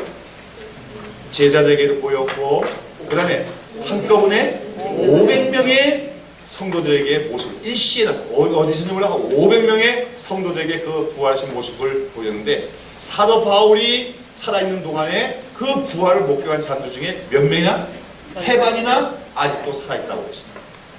여러분 500명이 한꺼번에 환상을 볼 수가 있습니까? 그건 불가능한 일이죠. 그렇기 때문에 역사적 사실이다. 그 다음에 이제 중요한 것은요. 오늘 예수의 부활을 육체적인 부활, 실질적인 부활을 반대하는 그 사람들 중에 어떤 사람들이냐면 현대신학자들이 있습니다. 현대신학자들. 그 현대신학자들은 이걸 뭐냐면 예수님의 부활을 실존주의적으로 해석을 합니다. 잘 들어보세요. 어떻게 실존주의로 해석하냐면 예수님이 부활하신 것은 제자들에게 부활한 것이다 이렇게 얘기합니다. 그게 무슨 말이에요? 예수님의 부활은 제자들에게 일어난 부활 사건이다. 이게 뭔 말이냐면 예수님은 죽었다고 얘기하죠. 근데 보세요. 예수님이 3년 동안 아주 중요한 그 진리들을 많이 가르쳐줬죠. 근데 제자들이 그걸 깨달았어요? 못 깨달았어요? 못 깨닫고 있었다 그래야. 원수를 사랑하라. 그렇죠? 그것도 못 깨달고 있어. 서로 사랑하라. 또 살고자 하면 죽을 것이고 죽고자 하면 살고 뭐 이런 수많은 진리들을 예수님이 알려주시지만 제자들은 깨달음이 없었어요. 그래서 뭐 예수님 죽기 전까지 서로 누가 잘났느냐 투쟁이나 하고 그런 인간들이었다고 얘기해요. 그런데 예수님 죽었어요. 죽었는데 이 제자들이 이제 예수님 죽은 후에 다들 모여서 가만히 생각하다 보니까 깨달음이 오기 시작했어요. 아, 예수님의 말씀이야말로 진리다. 그것만이 진리다. 우리가 그동안은 깨닫지 못하고 있었는데 예수님이 3년 동안 우리에게 들려주신 그 말씀만이 정말 진리인 게 확실하다. 이제부터는 그렇다. 우리가 세상의 이론들에 따라 살지 말고 예수님이 말씀하신 그 진리대로 살아가자. 그렇게 그들이 결단했을 때 예수님이 누구에게 부활한 거예요? 그 제자들에게 부활한 것이다. 이렇게 얘기하는 겁니다. 제 말이 무슨 말인지 이해갑니까? 실존주의적인 해석이다. 그렇게 하는 거예요. 그래서 그런 얘기를 예수가 실제로 죽었다 살았다 그건 중요하지 않다는 거예요. 오늘 예수가 나에게 살아나야 된다. 이렇게 얘기합니다. 이게 설교하면 현대인들한테 아주 잘 먹혀 들어가죠. 그렇잖아요? 예수가 실질적으로 살아났다 죽었다는 중요한 게 아니고 오늘 나에게 예수가 살아나야 된다. 부활이 되어야 된다. 오늘 내게 부활 사건이 일어난다 그렇게 얘기합니다. 무슨 말이냐면 내가 말씀을 듣고 예수 기독교의 진리를 바로 깨우치면 그게 예수 내게 부활한 것이다 그렇게 얘기하는 거예요. 그럼 이해가 돼야 돼요? 근데 그게 맞아요? 틀려요? 사실 어떤 일부분의 진리는 있지요. 우리가 역사적으로 2000년 전에 예수님이 부활했다 이렇게 우리가 믿고 고백한다고 하면서도 그 예수님의 말씀이 내게 정말로 역동적으로 살아있지 못하다면 사실 예수님의 부활이 나에게 큰 의미가 없을 수도 있지요. 그러니까 실존주의적인 해석과 적용이 우리가 어느 정도 필요한 부분이 있지만 그러나 그들은 뭐냐면 예수님의 부활은 실질적인 역사적 사건이 아니라 무슨 역사적 사건이냐면 초역사적 사건이다. 초라고 하는 것은 초역사적 사건이라서 역사를 초월하는 사건이다. 그래서 실존주의, 나의 실존 속에 일어나는 어떤 사건을 얘기하는 거죠. 그건 잘못된 거죠. 자, 그러나 우리가 기억해서는 예수님의 그 부활은 뭐 관념 속에서 실존주의적인 어떤 마음 속에서 일어난 것이 아니라 시공간 속에서 실제로 일어났던 사건을 우리가 기억해야 된다는 것이죠. 그래서 예수님의 그 부활이 실제적이고 역사적인 사건이라는 것을 입증하기 위해서 예수님이 일부러 뭘 하셔요? 제자들에게 내 몸을 만져보라고 말씀하시죠. 심지어 또 어떻게 합니까? 먹을 것이 있느냐? 먹고 해서 같이 잡수시오. 유령이랑은 같이 먹을 수가 없을 텐데 같이 잡수시고 예수님은 실질적인 몸으로 부활하셨다는 것을 우리에게 보여주셨다는 것이죠. 자, 그러면서 이제 예수님이 이렇게 부활하신 후에 세상에 며칠 동안 더 계셨습니까? 40일. 예, 40일 동안 더 계시면서 뭘 하셨어요? 그러니까 사도행전 1장 3절에 보면 40일 동안 더 계시면서 하나님 나라에 관한 일을 말씀하셨다 그랬습니다. 그리고 특별히 중요한 것은 예수님 부활하시고 나서 어디로 가셨지요? 갈릴리 바다로 가셨어요. 그래서 누굴 만납니까? 제자를 만났지요. 그것이 요한복음 11장에 나오는 얘기예요. 여러분 거기서 제자들이 갈릴리 바다로 가 있었지요. 그러다 예수 만났는데 제자는 왜 갈릴리 바다로 갔었습니까? 네? 그렇죠. 근데 많은 사람들이 뭐라 그래요? 왜 제자들이 갈릴리 바다로 갔었느냐 얘기하면 뭐라고 얘기해요? 이제 다 그 포기하고 신앙이 다 없어져 가지고 뭐 하기 위해서 옛날 생활로 돌아가기 위해서 갈릴리 바다로 돌아간 거다 이렇게 얘기합니다. 그렇죠? 근데 우리가 그렇지 않지요. 저는 그렇게 해석하는 분들 보면 참 이분들이 성경을 제대로 몇 번이나 읽었나 생각이 들어요. 성경 보면 분명히 예수님이 뭐라 합니까? 그렇지요. 마태복음, 누가복음 보면 예수님 죽기 전에 뭐라고 해요? 내가 너희는 반드시 나를 떠나려고 얘기하죠. 말하자면 목자를 치면 누가 흩어지게 돼 있어요? 양이 흩어지는 것처럼 내가 오늘 밤 죽으면 너희들은 결국은 흩어지고 날 다 버리고 갈 수밖에 없을 것이다 얘기합니다. 예수님 제자들이 그날 밤에 예수를 배신하고 도망갔다고 해서 그들을 책망하거나 나무라지 않으셔요. 너희는 그럴 수밖에 없다고 말씀하시는 겁니다. 이게 잘 알아야 됩니다. 아시겠습니까? 이걸 잘 못하는 사람들이 많아요. 예수님이 이미 알고 있는 거예요. 제자들은 약한 자예요. 그들은 양이야. 양이 목자가 없으면 양들은 어떻게 돼요? 흩어지고 도망가는 게 당연한 거예요. 예수님 베드로와 제자들이 그렇게 예수님을 버리고 도망하고 모른다고 부인하게 되는 걸 이 나쁜 놈들 생각하는 게 아니라 뭐예요? 너희는 그럴 수밖에 없다. 내가 도와주지 않고 내가 보호해주지 않으면 너희는 그럴 수밖에 없다는 걸 예수님은 이미 아시는 겁니다. 무슨 말인지 알겠어요? 왜 자꾸만 사람들이 제자들이 갈릴리 바닷가에 간 걸 그들이 옛날 생활로 들어간 불신앙을 해석하냐면 성경을 너무 윤리적으로 해석하니까 그래요. 그게 아닙니다. 예수님이 이미 그들이 넘어지고 실패하고 예수 모른다고 부인하고 다 알고 있고 그것이 당연하다고 인정하는 거예요. 그렇죠? 나를 떠나서 너희는 아무것도 할 수 없느냐 그걸 보여주고 계신 거예요. 그러나 예수님 십자가에 죽기 전까지 베드로 같은 사람들은 뭐라고 했어요? 죽기까지 우리는 주님을 따르겠나이다. 무엇으로 주님을 따를 수 있다 생각한 거예요? 자신들의 의지와 자기들의 그 어떤 의지적인 결단으로서 예수를 따를 수 있다고 했지만 예수는 그런 거예요. 너희 인간적인 의지로는 나를 결코 따를 수가 없느니라. 너희는 내가 없으면 결국은 실패할 수밖에 없다고 이미 말씀하셨어요. 그러면서 뭐라고 합니까? 그러나 내가 반드시 살아나니 살아난 후에 내가 너희들보다 먼저 어디로 가리라? 갈릴리로 가리라. 먼저 가리라고 얘기했어요. 아마 그러니까 제자들은요, 예수님 부활하신 날 한 번 나타났고, 그러다가 또 일주일 지나서 또 한 번 나타나고, 그 다음에 나타나지 않으니까 베드로가 얘기했던 것 같아요. 그렇죠? 아, 예수님이 우리보다 먼저 갈릴리로 간다고 하셨으니까 우리 그리로 가자. 그래서 갈릴리 바다로 온 겁니다. 알겠습니까? 그러니까 갈릴리 바다로 왔던 제자들의 그 행위는 불신앙이에요? 신앙이에요? 그건 신앙이에요. 우리 잘 알아야 돼요. 이걸 불신앙으로 해석하는 사람들이 많은데 불신앙이 아니고 신앙이에요. 근데 거기서 고기를 잡았고 있었던 건 신앙이에요? 불신앙이에요? 그거는 제가 볼 때는 미성숙의 문제지 불신앙이 아니에요. 미성숙이다. 말하자면 예수님이 갈릴리 바다에서 만나 죽고 알았다면 거기 와서 뭐하고 있었어야 될까? 그래도 모처럼 기도라도 해야지, 그렇지요? 모여서. 안 그래요? 말씀이라도 안다든지. 아, 그럼 얼마나 좋겠어요. 근데 하던 짓이 옛날에 어부가 고기잡이다 보니까 심심하니까 사람이 심심하면 자기 본색이 나오잖아요. 그렇지요? 심심할 때 당신은 무엇을 하십니까? 그게 그 사람 아니요? 그렇지요? 예. 심심할 때 기도하고 성경 보는 사람은 참 신령한 사람이죠. 근데 심심할 때 우리는 텔레비 보잖아요. 우리가 아직까지 그 육적이다 그 말 아닙니까? 심심한 시간이라는 게 사실 어떻게 보면 우리가 주는 자유 시간인데 그걸 우리가 잘 활용하지 못하잖아요.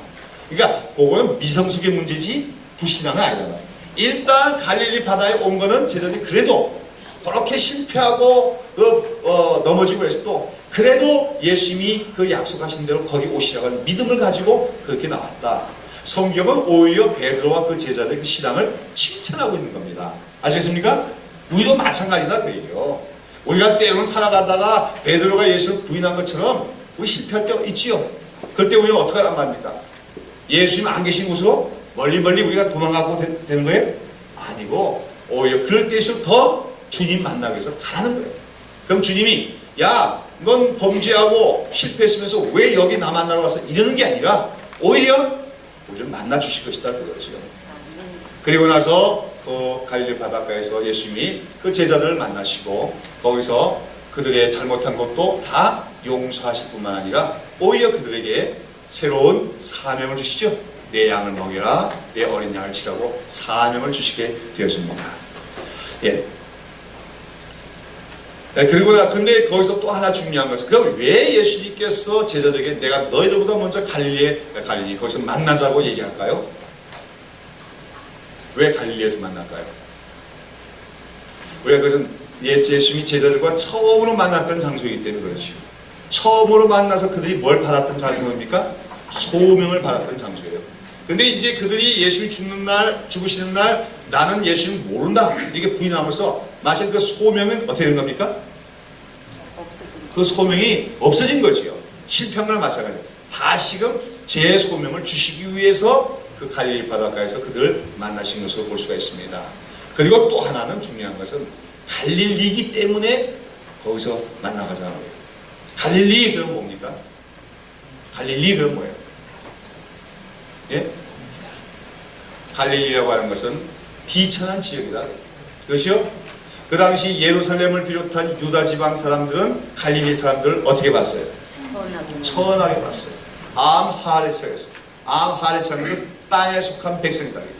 그럼 그들은 어디 속한 백성이고 자기들은 하늘에 속한 백성이고 저 갈릴리 것들은 어디에? 땅에 속한 백성이다.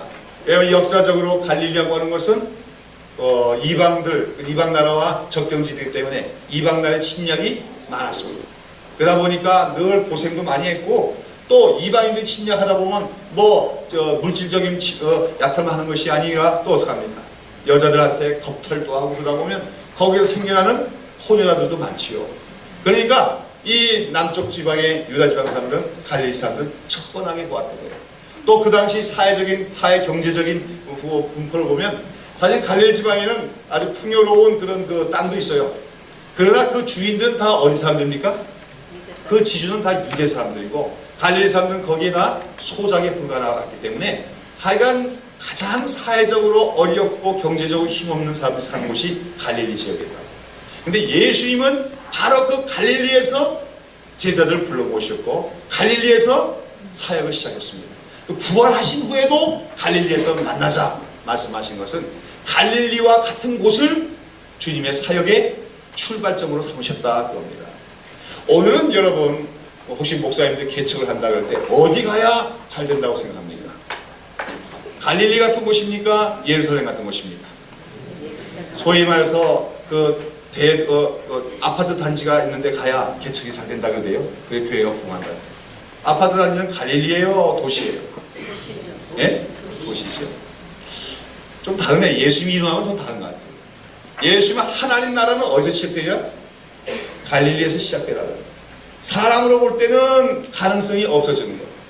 그러나 사람들의 슬픔이 있고 한이 있고 그런 곳에서, 그러나 그 사람들은 가난한 심령을 갖고 있지요. 그렇죠? 아마도 예수님이 심령이 가난한 자는 복이 있나니 했을 때 그것은 어느 정도는 갈릴리 사람들을 염두에 두고 말씀하신 것인지 모릅니다. 여러분 아마 예루살렘 가서 심령이 가난한 자는 복이 있나니 하면 사람들이 다 뭐라 했어요? 오 그랬겠지요. 그렇죠? 오 그랬겠지요. 어떤 자가 복이 있느냐? 종교적인 전통이 있고 그렇죠? 가문에 있는 자는 복이 있나니 그랬을 거예요. 그래야 될 거예요. 그러나 예수님은 심령이 가난한 자는 복이 있나니, 누가 보면 아예 가난한 자가 복이 있나니까지 얘기합니다. 심지어는 우는 자가 복이 있다고 얘기합니다. 왜요? 갈릴리 사람들을 염두에 뒀다는 거예요. 천국운동 본부는 뭐예요? 갈릴리였다는 거예요. 예수 부활하신 후에도 다시금 제자를 만나시고 다시금 소명을 주시고 다시금 복음의 진원지로 삼는 것이 갈릴리라고 하는 것은, 오늘도 주님께서는 가난한 자와 약한 자들을 하나님 나라에 사용하신다, 주일꾼으로 쓰신다는 거예요. 그럼 부자면 안 되냐? 부자도 가난해지면 돼요. 그렇죠? 어떻게 가난해지면 됩니까? 회개하고 겸손한 마음을 품고 또 물질적인 면에서도 스스로 가난한 자가 될 수 있는 용기가 있다면 우리가 바로 복 있는 자가 될 수가 있겠지. 그래서 우리가 예수님이 부활하시면서 갈릴리에 가서 제자를 만나신 이 사건을 통해서 우리는 계속해서 성경 속에 흐르는 그 원리를 발견하게 됩니다. 그렇죠? 구약 성경에 나오는 원리 중에 차자우선의 원리라고 해서, 그렇죠? 약한 자를 들어 강한 자를 부끄럽게 하시는 하나님의 구속의 원리를 봤습니다.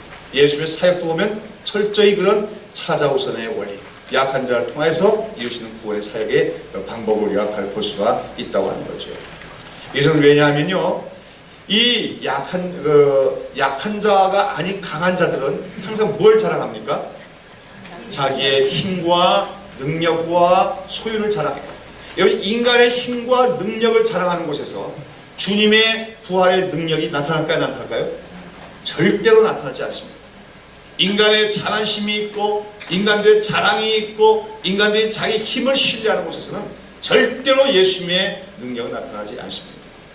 저는 오늘 심지어는 하나님의 종이라고 하는 분들도 입을 열어 얘기하는데 자기 자랑을 할 때마다 저렇게 하면 되나 생각할 때마다, 어떤 교회에서도 사람의 영광을 구하고 교회 자신을 드러내고 자랑할 때마다 저래 갖고 되나.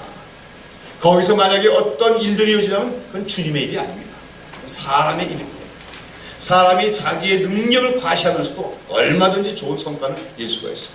그러나 그건 주님의 일은 아닙니다. 우리는 갈릴리 사람들을 제자로 삼으시고 갈릴리에서 제자를 만나셨던 예수님, 그 속에서 우리는 오늘 우리 교회가 예루살렘 지향적이 아니라 갈릴리 지향적이 되어야 된다. 이 사실 우리가 깊이 생각해야 될 줄로 믿습니다. 연희교회가 비록 도시 한가운데 있고 여기 사실은 예루살렘에 가까운 그런 사회적인 환경이죠. 그 속에서도 우리 성도들의 심령만은 갈릴리와 같은 그런 교회가 되어야 될 줄로 믿습니다. 가난한 마음으로 주님의 은혜만을 사모하고, 그렇지요? 사람의 인간의 어떤 외모를 자랑하지 아니하고 정말 주님과의 그 첫사랑만을 정말 사랑할 수 있는 그런 교회가 되어야 되지 않겠나 싶어요. 특별히 우리 연희교회 부자들이 많다 그런 것이 자랑돼서는 안 되고, 뭐가 자랑이 되냐면 이 교회는 정말 약한 자들이 와도 안식을 얻을 수 있고 쉼을 얻을 수 있고 참 대접받는 곳이 연희교회다, 이렇게 자랑하시는 교회가 되어야 될 줄로 믿습니다. 자, 다시 한번 정리합니다. 우리 기독교 신앙은 예수님이 십자가를 믿는 신앙인 동시에 예수님 부활을 믿는 부활의 신앙이라고 하셨어요. 그럼 부활의 신앙이라고 하는 것은 무엇이냐? 몇 가지를 정리할 수 있는데, 제일 첫 번째는 부활의 신앙이 되려면 아까 실존주의 철학자들 조금 얘기하면 안 되고 예수님의 부활을 무슨 사건으로 봐야 됩니까? 역사적 사건으로, 실질적 역사적 사건으로 우리가 믿어야 된다. 믿으시죠? 다음으로 우리는 부활의 신앙은 그것만을 믿어서는 안 되죠. 객관적인 예수님의 부활 사건만을 믿어서는 안 되고, 누구도 부활할 걸 믿어야 부활 신앙할 수 있을까요? 나도 부활할 것을 믿어야 됩니다. 예수님이 부활하셨다는 것은 우리도 부활할 것에 대한 하나의 확증과 보증이 되는 사건이라고 했어요. 그래서 고린도전서 15장 20절에 보면, 그러나 이제 그리스도께서 죽은 자 가운데서 다시 살아 잠자는 자들의 무슨 열매가 되셨다? 첫 열매가 되셨다. 첫 열매라는 게 뭐예요? 첫 열매. 네? 첫 번째 열매다. 그런데 이건 곡식의 열매, 첫 이삭을 얘기하는 거예요. 여러분, 이제 그 밭에 농사를 지어서 가을철이 되면 이 밭이 있는데, 밭에 있는 곡식이 한꺼번에 다 있지 않죠? 예, 어떤 데는 좀 물 공급도 햇빛 이런 조건에 따라서 먼저 있는 곳이 있단 말이에요. 그렇죠? 그래서 이쪽이 제일 조건이 좋으면 여기서 먼저 곡식이 먼저 익지요? 그럼 이스라엘 사람들은 어떻게 합니까? 그 해에 첫 번째로 익었던 그 익은 곡식, 그 열매를, 단을 가져다가 어디다 바쳐요? 제사장에 갖다 바치죠? 그걸 바치는 날을 무슨 절이라고 해요? 그걸 초실절이라고 하는 명제죠. 초실절. 초실절이라면 초실한 게 첫 열매를 드리는 절기단 말이에요. 이 초실절은 구약성경에 보니까 어느 날이 되도록 되어 있냐면요, 정해져 있어요. 6월절이 지나고 난 50일째가 아니고 안식 후 첫날.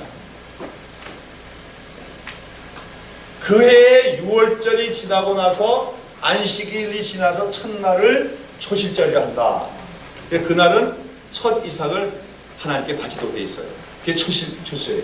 그러니까 사도 바울이 예수님의 부활이 우리의 성도의 첫 열매가 됐다는 게 초실절을 염두에 두고 하는 말입니다. 자, 보세요. 그러면 예수님이 이 주일날 부활할 것은 성경에 예언이 된 거예요, 안 된 거예요? 예언이 되어 있잖아요, 이미. 무조건 6월절이 지나고 나서 안식 후 첫날, 안식 첫날은 주일날, 그날을 초실절로 지키게 됐어요. 그래서 뭐냐면 바로 이 날에 예수님이 부활하심으로 부활의 뭐예요? 첫 열매가 될 것을 보여주는 절기가 초실절이다 그 말입니다. 6월절 날 예수님 뭐 하시죠? 십자가에서 죽으시고, 그로부터, 그렇죠? 그로부터 안식이 지나고 그 다음날 예수님 부활하시니까 구약에 있는 절기들이 다 예수님의 사역과 관계된 거예요. 6월절은 장차 예수님이 어떻게 될 것을? 6월절 어린 양으로 백성들의 죄를 위해서 죽으실 것을 보여주는 절기라면, 6월절 바로 다음에 나는 절기가 뭐라고요? 초실절은 바로 그 6월절이 다 지난 안식 후 첫날, 그 주일날 예수님이 부활하실 것을 이미 보여주고 있었다고 합니다. 아시겠습니까? 네, 초실절. 근데 요거는 아셔야 될 거예요. 요 초실절은 첫 번째 초실은 보리의 초실절이에요. 보리의. 그리고 요 때부터 이 초실절로부터 7주를 계수하죠. 그렇죠?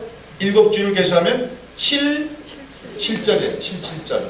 7절인데 요게 다른 말로 하면 오순이 되죠. 오순. 50일이 되잖아요. 그래서 이걸 7절 또는 오순절이라는데, 이 날도 사실은 초실절이에요. 이거는 맥추절이라고도 불리는데 밀의 초실절입니다. 뭐냐면 이거 한 해 농사가 짓다가 요때 뭐가 익어요? 보리가 먼저 익고, 그 다음에 뭐가 익어요? 밀이 익는 거예요. 그 밀의 초실절 또 첫 열매를 바치는 날이 7절로서 오순절로서 요때 누가 오시는 겁니까? 성령이 오시는 거죠. 이게 이 구약에 보면 모든 절기들은 다 예수님의 그 구원 사역과 관계돼서 예언이 되고 있어요. 여하튼 예수님이 그 초실절 날에 부활하셨다는 것은 예수님이 뭐가 됐다는 거예요? 부활의 첫 열매가 되신 것을 얘기한 거예요. 그 말은 무슨 말이냐면, 이제 밭에서 첫 열매가 무르익어서 이 열매가 하나님께 바쳐지면 이제 어떻게 됩니까? 머지않아서 이 밭에 있는 모든 곡식들도 이제 열매를 맺게 되잖아요. 그럼 무슨 말이에요? 예수님이 부활의 열매를 맺었으니 우리도 다 결국은 부활을 하게 될 것이라고 보여주는 그 보증적인 사건이 예수님의 부활이라는 겁니다. 그러니까 예수님은 부활하신 건 마저도 누구를 위해서 부활하신 거예요? 우리를 위해서. 우리의 부활을 위해서 예수님이 부활하신 것 없다고 얘기한 거죠. 이처럼 우리가 예수님의 부활 사건은 예수님이 부활하셨다, 훌륭하다, 그런 걸 끝나는 게 아니라 예수님 부활은 우리 부활에 대한 보증이 되는 사건이다. 나도 그렇게 부활할 거라는 말이에요. 여러분, 예수님 부활하셨을 때 얼마나 신기한지 아십니까? 보시죠, 그렇죠? 요한복음 20장에 보면 예수님 부활하시고 나서 어떤 일이 있어요? 제자들이 같이 모여있는데 유대인 쪽에서 문을 꼭 잠그고 있었지요. 근데 예수님이 어떻게 합니까? 들어오셨어요? 성경은 예수님이 들어오셨다고 했어요? 나타나셨다고 했어요. 무슨 말인지 압니까? 문을 열고 들어오셨다는 얘기가 없어요. 그 문 꼭꼭 닫고 그냥 나타나신 거예요. 그러다가 말씀을 나누시고 그 다음에 어떻게 해요? 안 보이시는 거야. 쉽게 말하면 홍길동식이죠, 그렇죠? 이 말은 예수님이 문을 닫고 있는데도 예수님이 나타나셨다는 것은 이제 예수님은 뭘 초월한 분이 된 겁니까? 공간을 초월하는, 그 시공간을 초월하는 분이 된 거예요. 그 맞아요. 예수님이 내가 어디 가 있자, 어디 가자 그러면 어떻게 하는 거예요? 예수님이 거기 가 있는 거야. 그거는 우리도 그렇게 될 거다 그 얘기야. 그렇죠? 여러분, 정말 보고 싶은 사람이 뭐 미국이나 영국에 있는데 지금 가고 싶어 가요, 못 가요? 가려면 계획을 세워야죠, 그렇죠? 또 비용도 많이 들고 어렵고. 근데요, 부활하게 되면 어떻게 돼요? 아무개가 보고 싶으니까 거기 가 있자. 그럼 어떻게 하는 거예요? 내가 거기 가 있는 거야. 그 사람하고 보고 있는 거예요. 그 예수님의 부활 모습이 그런 거 우리 보여주는 거야, 그렇죠? 그런데 참 신기하단 말이야. 뭐 떡도 먹고 생선도 먹고 그렇게 또 육체적인 그런 것도 있는데 또 공간을 초월해서 다닐 수도 있고.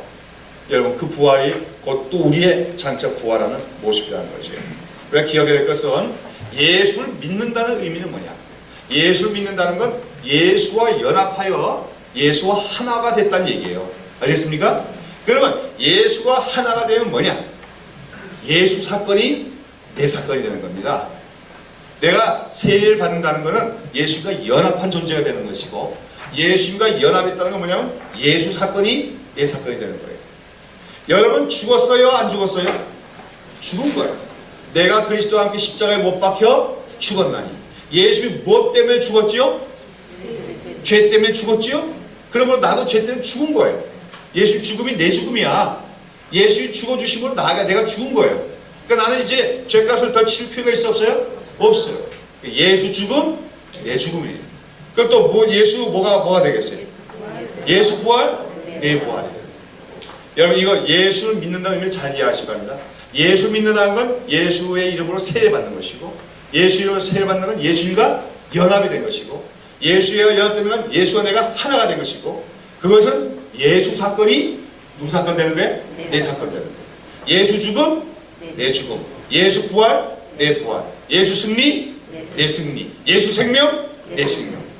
믿습니까? 이게 되는 거예요. 예수님 안에 있는 모든 것이 다 내 것이 되는 거예요. 오늘 한국 기독교인들은 이거 깨닫지 못하니까 자꾸 자기 힘으로 자꾸 좀 잘 믿어보려고 애써요. 그렇게 하지 마시고 예수님이 이루어놓은 모든 것이 이미 내 거예요. 아시겠습니까? 그러니까 우리는 막 굉장히 착하게 안 살아도 이미 하나님 앞에서 의로워요, 안 의로워요? 무지무지하게 의로운 존재가 이미 됐다는 걸 기억해야 됩니다. 거기서 출발해야 되지 그냥 자기가 힘쓰고 애써가지고 좀 착하게 해가지고 의롭게 되려고 노력하면 안 된단 말이에요. 예수 부활, 내 부활. 예수 의, 내 의. 예수 승리, 내 승리예요. 그러면 예수, 야, 너는 아무것도 안 없으면 왜 내게 네 거라고 하냐? 이러지 않는단 말이에요. 예수의 세례를 받은 게 예수에 연합됐으니까. 아시겠습니까? 그래서 우리가 오늘 부활을 얘기하는데 우리는 예수 부활, 내 부활. 예수님 부활한 것처럼 나도 부활할 것이라는 것을 믿어야 돼요. 그런데 우리가 예수 부활, 내 부활하는 것은 장차에 우리가 부활할 것도 믿어야 되겠지만요. 그러나 중요한 것은 우리도 이미 부활한 존재가 되었다는 것을 믿는 것이 더 중요합니다. 자, 보세요. 에베소 2장 1절에 보면 뭐라 했어요? 허물과 죄로 죽은 너희를 그리스도께서 살리셨도다 겠지요. 그냥 죽었던 사람이 살아나는 걸 뭐라 그래요? 부활이라 그래요. 우리가 부활했어요, 안 했어요? 이미 부활을 한 겁니다. 부활은 시작이 된 거예요. 부활은 장차 일어날 사건이긴 하지만 부활은 이미 시작된 거예요. 왜? 영적으로 이미 부활된 거예요. 아셨습니까? 이제 무슨 부활만 남아있는 거예요? 육체의 부활만이 남아있는 것이다. 이렇게 생각해야 되는 겁니다. 부활은 이미 일어났다. 그렇다면 우리가 어떻게 살아야 되냐? 부활한 자처럼 살아야 된다고요. 부활한 자처럼 살려면 어떻게 되느냐? 예수 안에 있는 부활의 생명으로 살아야 된다. 그 부활의 생명은 뭐냐? 성령으로 사는 것을 얘기합니다. 왜냐하면 성령은 바로 예수님을 죽은 가운데서 살리신 분이기 때문에. 여러분 보세요. 에베소서 아까 제가 얘기했는데 1장을 한번 봅시다. 에베소 1장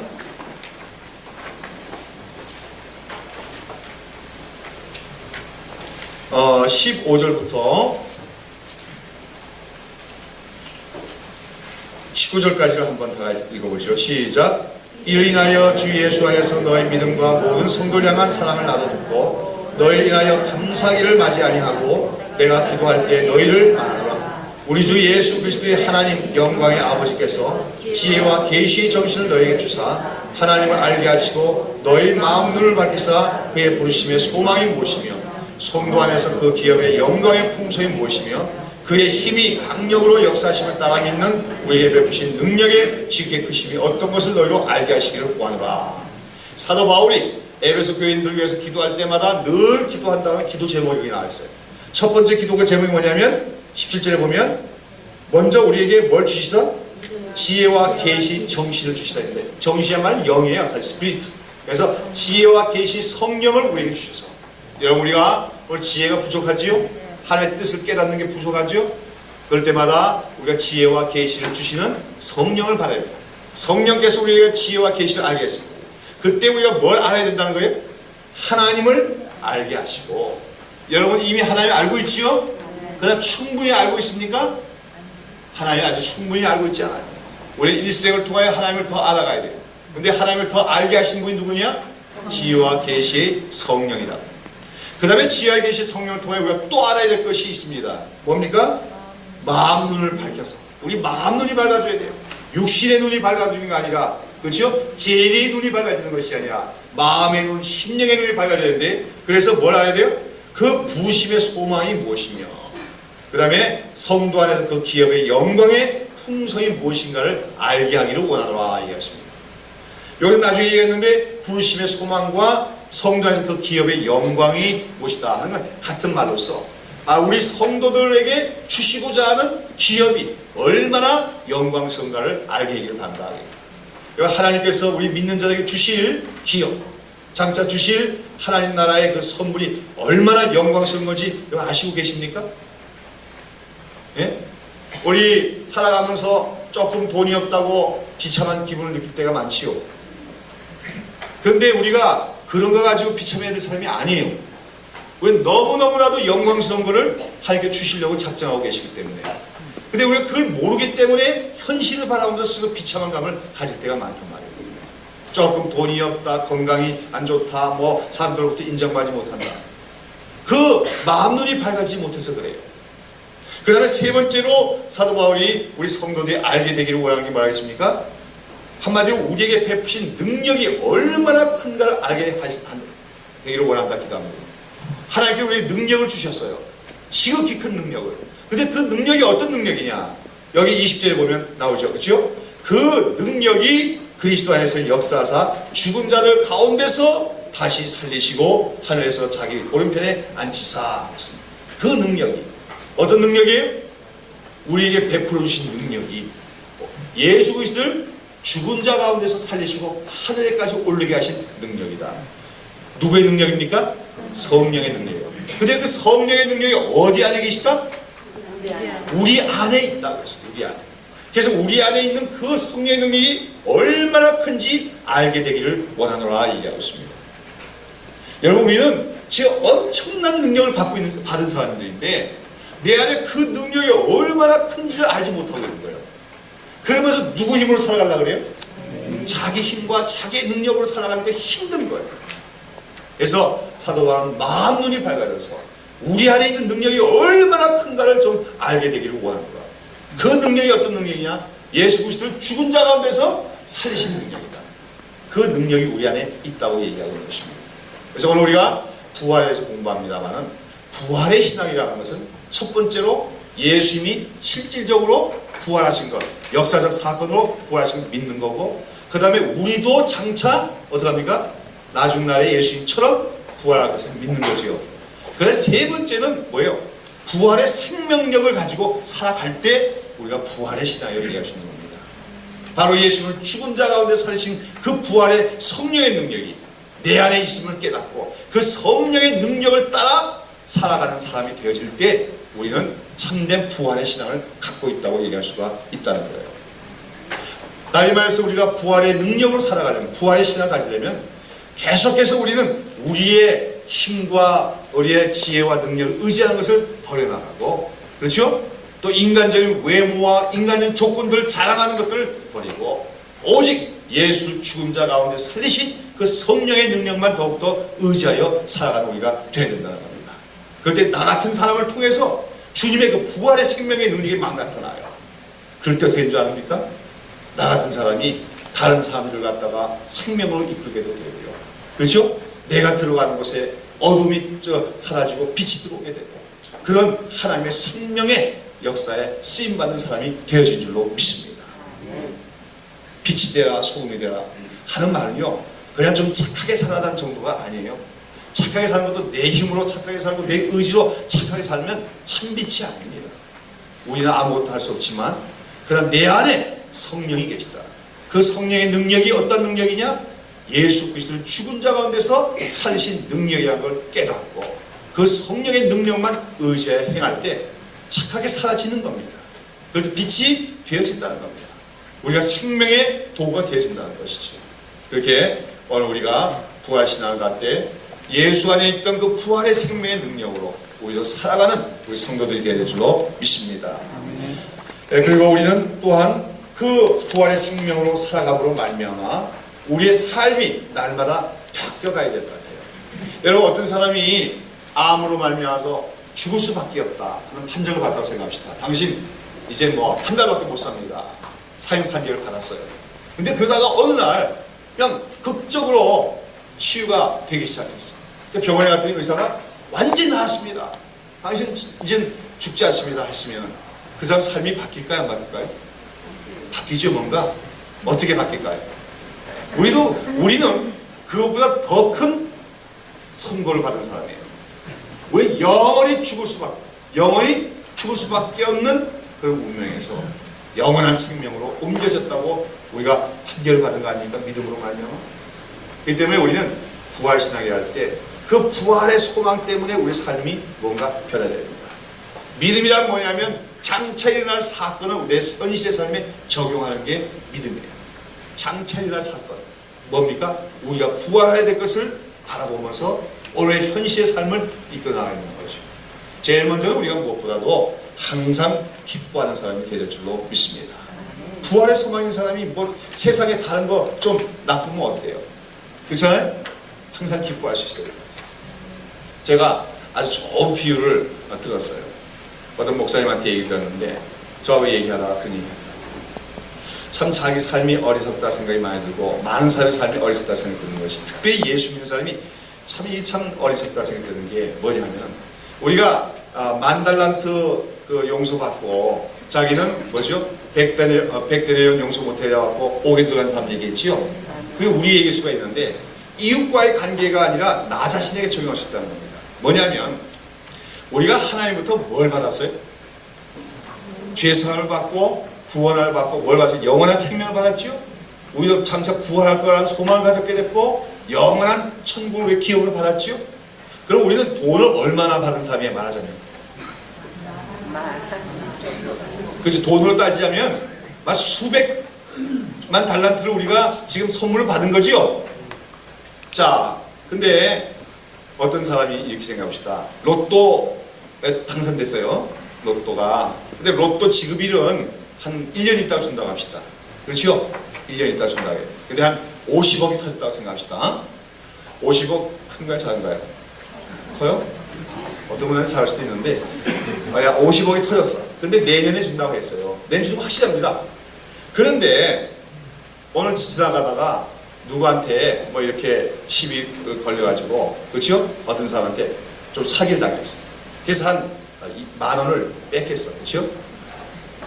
기분이 더러워. 그렇죠? 그럼 여러분, 로또 복권 터졌을 때 기분이 어땠을까요? 좋았겠지요? 얼마나 좋았겠어요? 황홀할 정도 좋았겠지요? 그런데 그 10,000원을 어떻게 누구한테 쏟아가지고 뺏기고 나서는 기분이 상해갖고 기분이 더러운데 몇 날 며칠 기분이 나빠. 그러면 그 사람은 정상이에요? 비정상이에요? 그 사람 정상이에요? 비정상이에요? 그렇지요? 그까짓 건 10,000원 어떻습니까? 에이, 그래, 잘 먹고 잘 살아라. 나 그거 막 없어도 된다. 그렇게 할 수 있어야 되지, 그렇지요? 왜 로또 50억 터진 그 기쁨 못 누리고 10,000원 그거 좀 그렇게 억울하게 뺏겼다고 그것 때문에 기분 훔치갖고 그냥 기분 상해갖고, 그렇죠? 그냥 툴툴거리고 살아가냐고 얘기야. 어찌 보면 우리 기독교인들의 삶에 그런 거 아니에요? 그렇죠?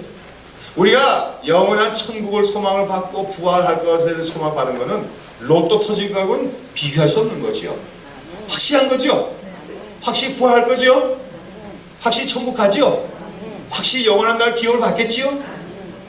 근데 그러가면서 우리가 살아가면서 남들보다 조금 못 산다, 남들한테 좀 손해봤다, 그런 거 다 말하자면 뭐예요? 조금 손해본 거죠. 근데 우리는 무엇 때문에 기분 상합니까? 무엇 때문에? 그렇죠?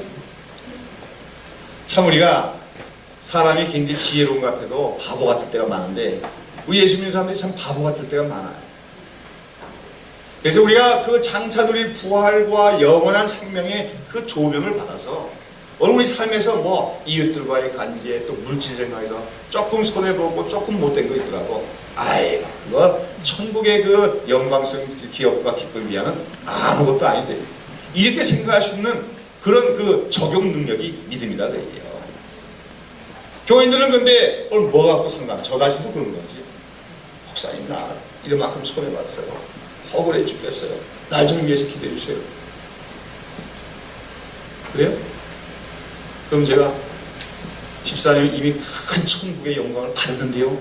이렇게 하면 뭐라 할까요? 목사님 참 인정머리 없다고 그랬지. 안 그러겠습니까? 사랑이 없다고 그랬지. 오늘 내가 고통 손해봤는데. 그러나 초대교회 교인들은요 정말로 천국을 누릴 것을 바라보면서 기뻐하며 살았다는 겁니다. 한번 볼까요? 베드로전서 1장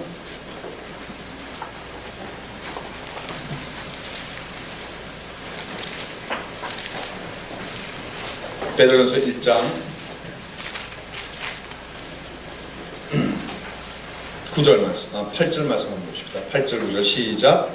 예수를 너희가 보지 못하였으나 사랑합니다. 이제도 보지 못하나 믿고 말할 수 없는 영광스러운 즐거움으로 기뻐하니 믿음의 결국 곧 영혼의 구원을 다루리라 했습니다. 여기 보니까 이 베드로전서를 쓸 때 그 이 편지를 받는 교인들인데 이방인들이거든요. 근데 그들이 어떻게 한다고 했어요? 예수를 본 적도 없지요. 그러나 그들이 어떻게 기뻐한다고 했어요? 말할 수 없는 영광스러운 즐거움으로 기뻐하니. 그래서 여기 얼마큼 기뻐한다는 얘기예요. 말할 수 없는 영광스러운 즐거움으로 기뻐하니. 따라해보세요. 한번. 말할 수 없는 영광스러운 즐거움으로 기뻐하니. 어느 정도 기뻐한다는 얘기예요? 그거는 로또 50억 터진 것만큼 기뻐한다 그 얘기겠지, 그렇죠? 쉽게 말하면. 그렇잖아요? 그냥 딴 게 뿌다는 게 아니라 그거 생각만 하면 어떻게 돼요? 여러분 어떤 사람이 로또가 터졌다 50억이. 그럼 그 사람 길 가면서 또 어떡할까요? 싱글벙글 하겠지. 사람들이 보고 뭐라 그래요? 저 약간 좀 또라이 아니야? 그러겠지. 그 정도로 기뻐할 거 아닙니까? 초대교회 성도들이 그랬단 말이에요. 말할 수 없는, 말로 다 표현 못해요. 영광스러운, 그렇죠? 즐거움으로 기뻐한다고 했어요. 왜 그래요? 그것은 그들이 믿음의 결국 곧 영혼의 구두원을, 믿음의 결국은 뭐예요? 나중에 우리가 부활과 영원한 하나님 나라에서 영광스럽게 살 것을 그들이 뭡니까? 믿었기 때문이라고 했어요. 근데 여러분 그 당시에 초대교회 성도들이 어떤 상황 가운데 있었느냐? 7절에 보면 너희 믿음의 시에 불로 연단하여도 없어질 금보다 더 귀하여 그랬어요. 그 6절에 보면 너희가 여러 가지 시험으로 인하여 그랬어요. 초대교회 성도들은요 그 당시가 바로 로마의 네로 황제의 대핍박이 있던 시절입니다. 예수 믿는 것 때문에 옥에 끌려가고, 예수 믿는 것 때문에 쫓겨나고, 예수 믿는 것 때문에 손해보고, 막 그런 상황 속에서 초대교회 성도는 어떻게 했다고요? 말할 수 없는 영광스러운 즐거움으로 기뻐했다. 왜요?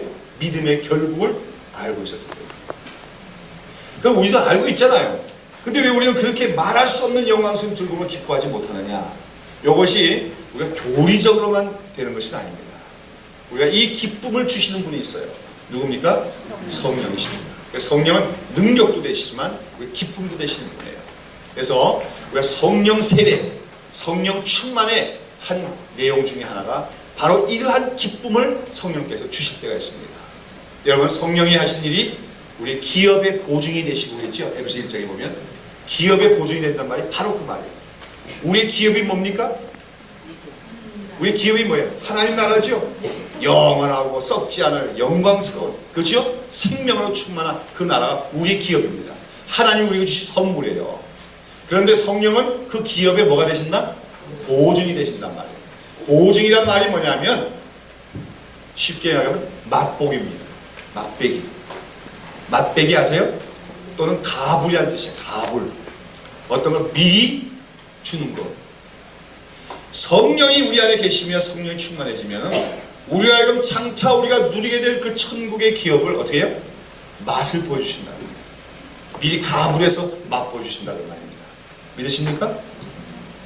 성령이 충만하면은 그 천국의 기쁨을 내가 맛을 보게 돼요. 아시겠습니까? 얼마나 기쁘고 얼마나 영광스러운지 세상의 거라고는 비교할 수 없는 그 영광스러운 기쁨을 우리가 맛보게 되는 거죠. 초대교회 성들은 그러한 말할 수 없는 영광스러운 즐거움을 기뻐하는 그 기쁨이 있었기 때문에 시련을 견딜 수 있었고 환난 가운데서도 범사에 감사할 수가 있었다는 겁니다. 여러분, 성령을 구하십시오. 다음 주에 우리가 성령에 대해서 공부하는데요. 구하라, 그렇죠? 구하라 주실 것이요. 찾으라 찾을 것이. 문을 두드리라. 누가 보면 구하는 자에게 성령을 주셔야 했어요. 성령을 달라고 하면 성령 능력을 달라는 것도 얘기하고 성령 충만을 하면 기쁨도 달라는 거예요. 그 성령의 기쁨이 오면 때 우리가 정말 천국의 영광을 보는 자로서 영광스러운 기쁨을 누릴 수가 있게 되는 거죠. 다음으로 우리가 이러한 부활의 신앙이 있다면 우리의 삶이 어떻게 변해야 되느냐.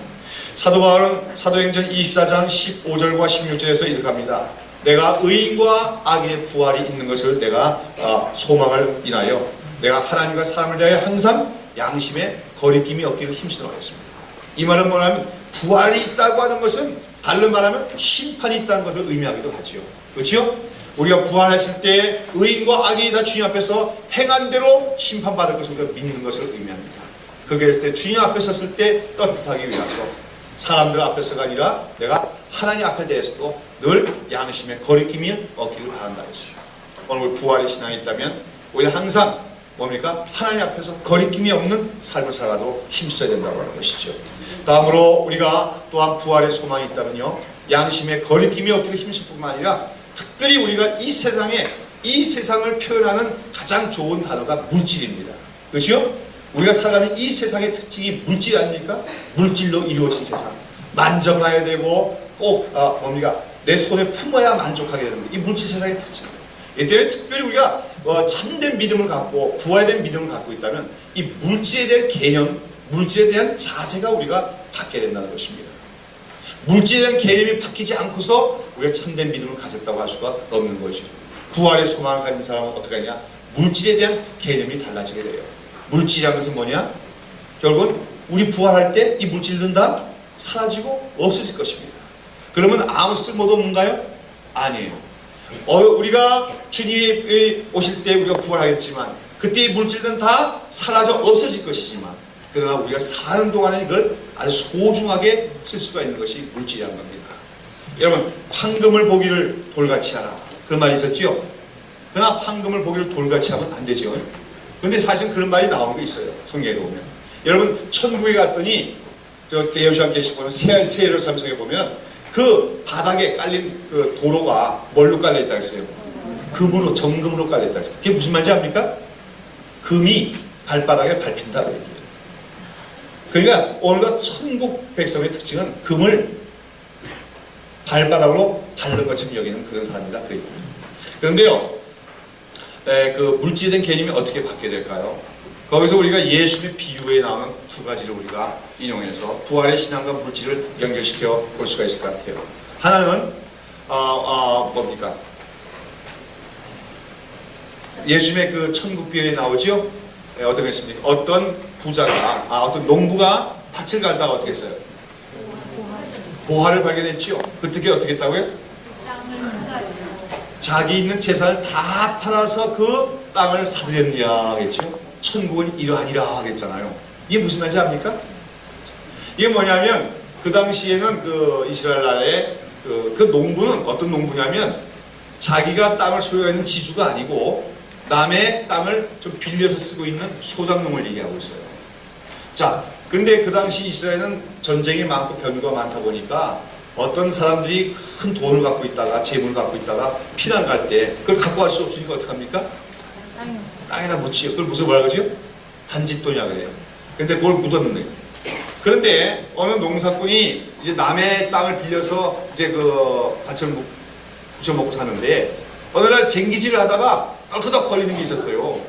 이게 뭔가 하고 들어보니까 뭡니까? 그 안에 단지가 있어.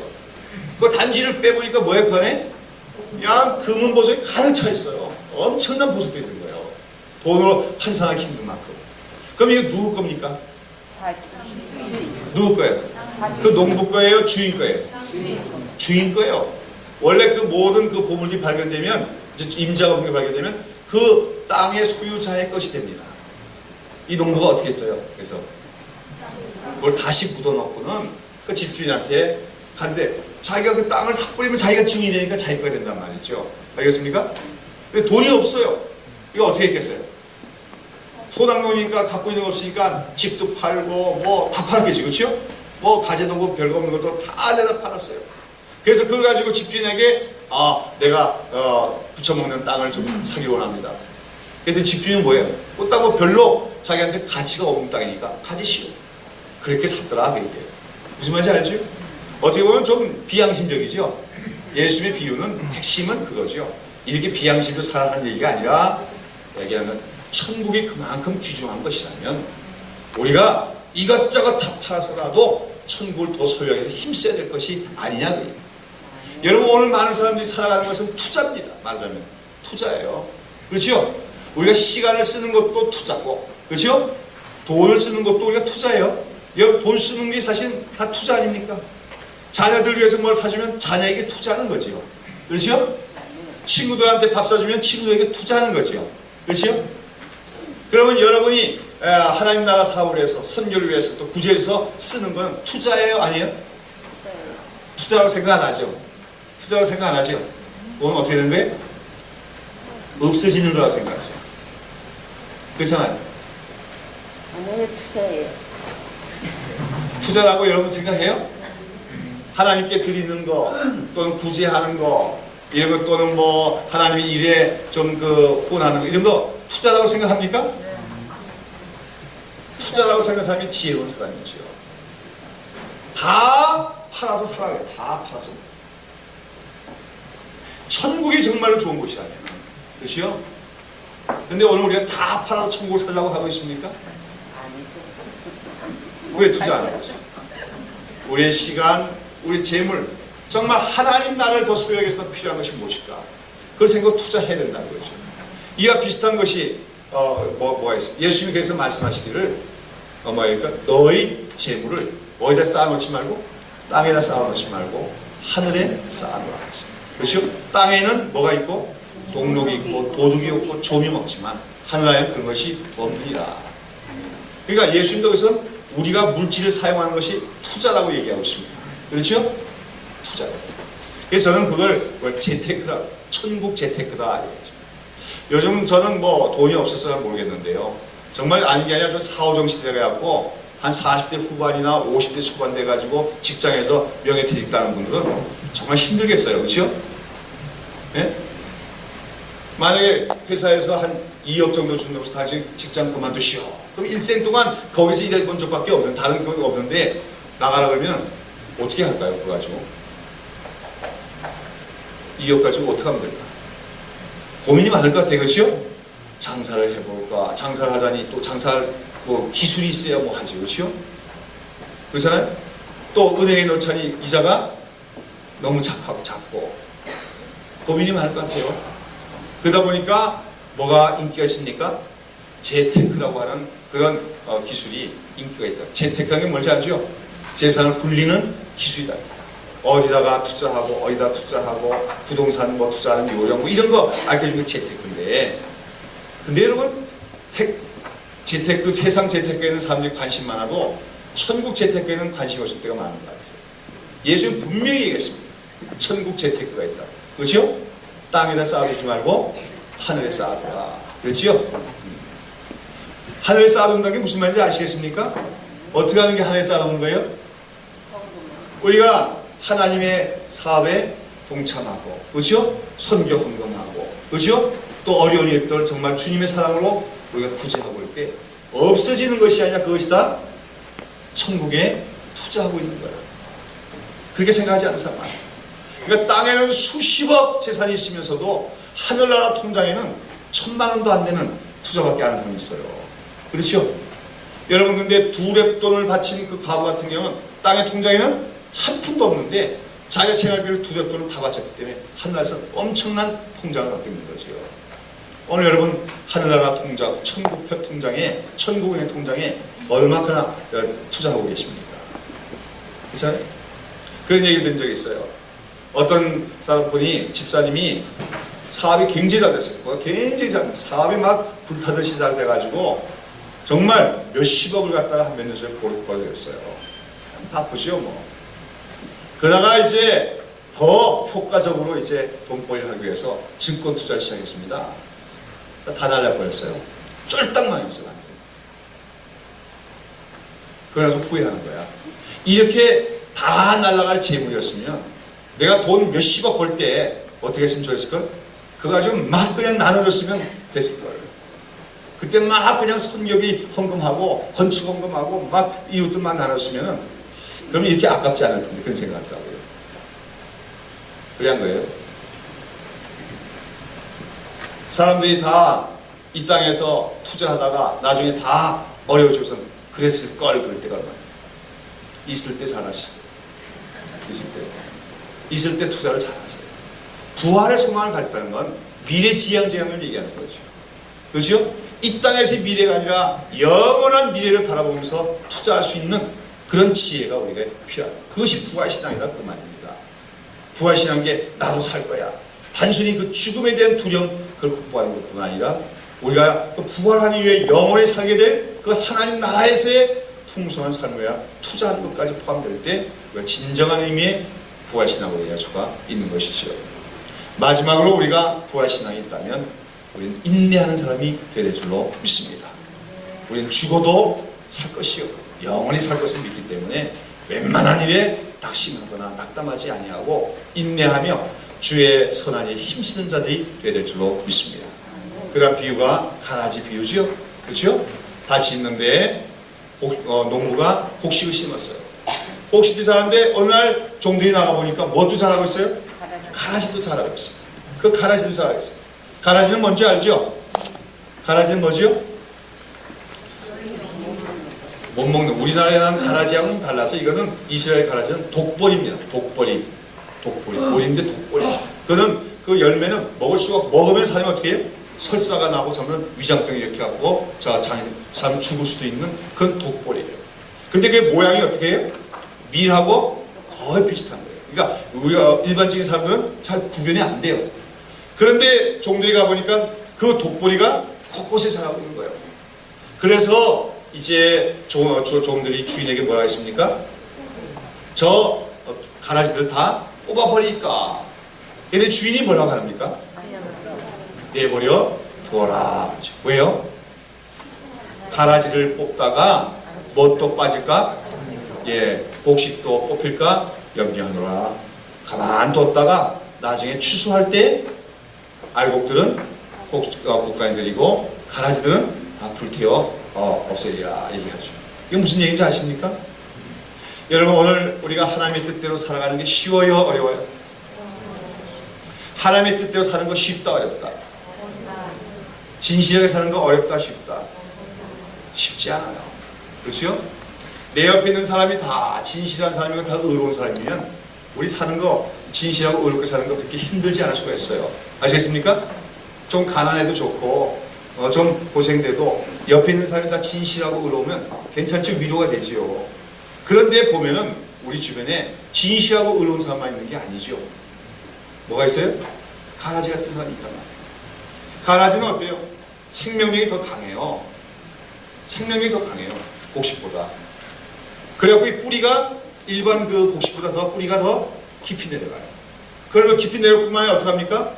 옆에서 자라고 있는 곡식들의 뿌리를 감아챌 때가 있다는 거예요. 그래가지고 곡식에 갈 영양분을 잘 가로채 먹기도 하고 그 곡식에게 고통도 주는 것이 가라지의 특징이죠. 우리가 사는 세상은 그렇게 만만한 세상이 아닙니다. 마귀가 뿌려놓은 씨라겠어요. 그렇죠? 가라지와 같은 존재들이 얼마든지 있어요. 때로는 교회 안에도 있는 거예요. 교회 안에도 모습은 뭐예요? 미라고 거의 비슷해. 그럴듯해요. 그러나 본질을 보면 가라지와 같은 존재들이 있어요. 그것 때문에 곡식들이 때로는 고통을 당하기도 어렵기도 한 거예요. 근데 보세요. 그 종들은 그 가라지 뽑자 할 때 주인은 뭡니까? 내버려 두어라 얘기하고 있지요. 이 말은 무슨 말입니까? 오늘 우리가 이 땅에 살아가면서 하나님 뜻대로 살고 진실하게 살고 말씀대로 살 때 결코 쉽지 않다는 거예요. 가라지와 같은 존재들도 번성한다는 거예요. 그 속에서 우리는 항상 힘들고 어렵지요. 그러나 우리가 기억해야 될 것은 모든 것을 주님께서 다 보고 계시고 공정하게 판단하시는 날이 오기 때문에 그 날을 기다리며 우리 인내하면서 부지런히 무엇 맺기 힘써야 돼요? 열매 맺기 힘써서 100배, 60배, 30배 열매 맺어가는 우리가 되야 된다는 겁니다. 가라지가 자라더라도 때론 가라지들이 우리에게 어려움을 주더라도 우리는 그저 천국 백성으로서 곡식으로서 열매 맺기 힘쓰기 위해서 오늘 우리에게 필요한 것은 인내하는 삶인 줄로 믿습니다. 오늘 우리는 부활의 신앙에 대해서 살펴봤습니다. 부활의 소망이 되신 예수님, 예수님 부활하심으로 우리도 그처럼 부활할 것을 소망감을 주셨습니다. 그러나 그 부활의 소망은 우리가 장차 우리도 부활할 것으로만 끝나는 것이 아니라 예수님 안에 있는 그 부활의 생명으로 우리가 살아가며 또 그 부활의 소망이 있기 때문에 오늘 삶 속에서 우리가 진실하게 살아가고 그렇죠? 또 영원한 나라에서 투자할 수 있는 지혜가 있는 자로 살아가면서 또 선을 행하되 낙심치 않고 늘 인내하며 살아가면서 열매 맺기 힘쓰는 주의 백성이 되어질 때 참으로 부활의 신앙이 있는 주의 백성이 되어지는 줄로 믿습니다. 기도하겠습니다.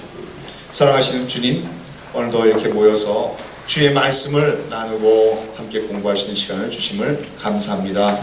우리를 위하여 십자가에서 피 흘려 고난당하시고 죽으셨지만 그러나 또 우리를 위하여 부활하신 예수님, 그 부활하신 예수님처럼 우리도 장차 부활할 것을 믿는 믿음을 오늘 우리에게 주심을 감사합니다.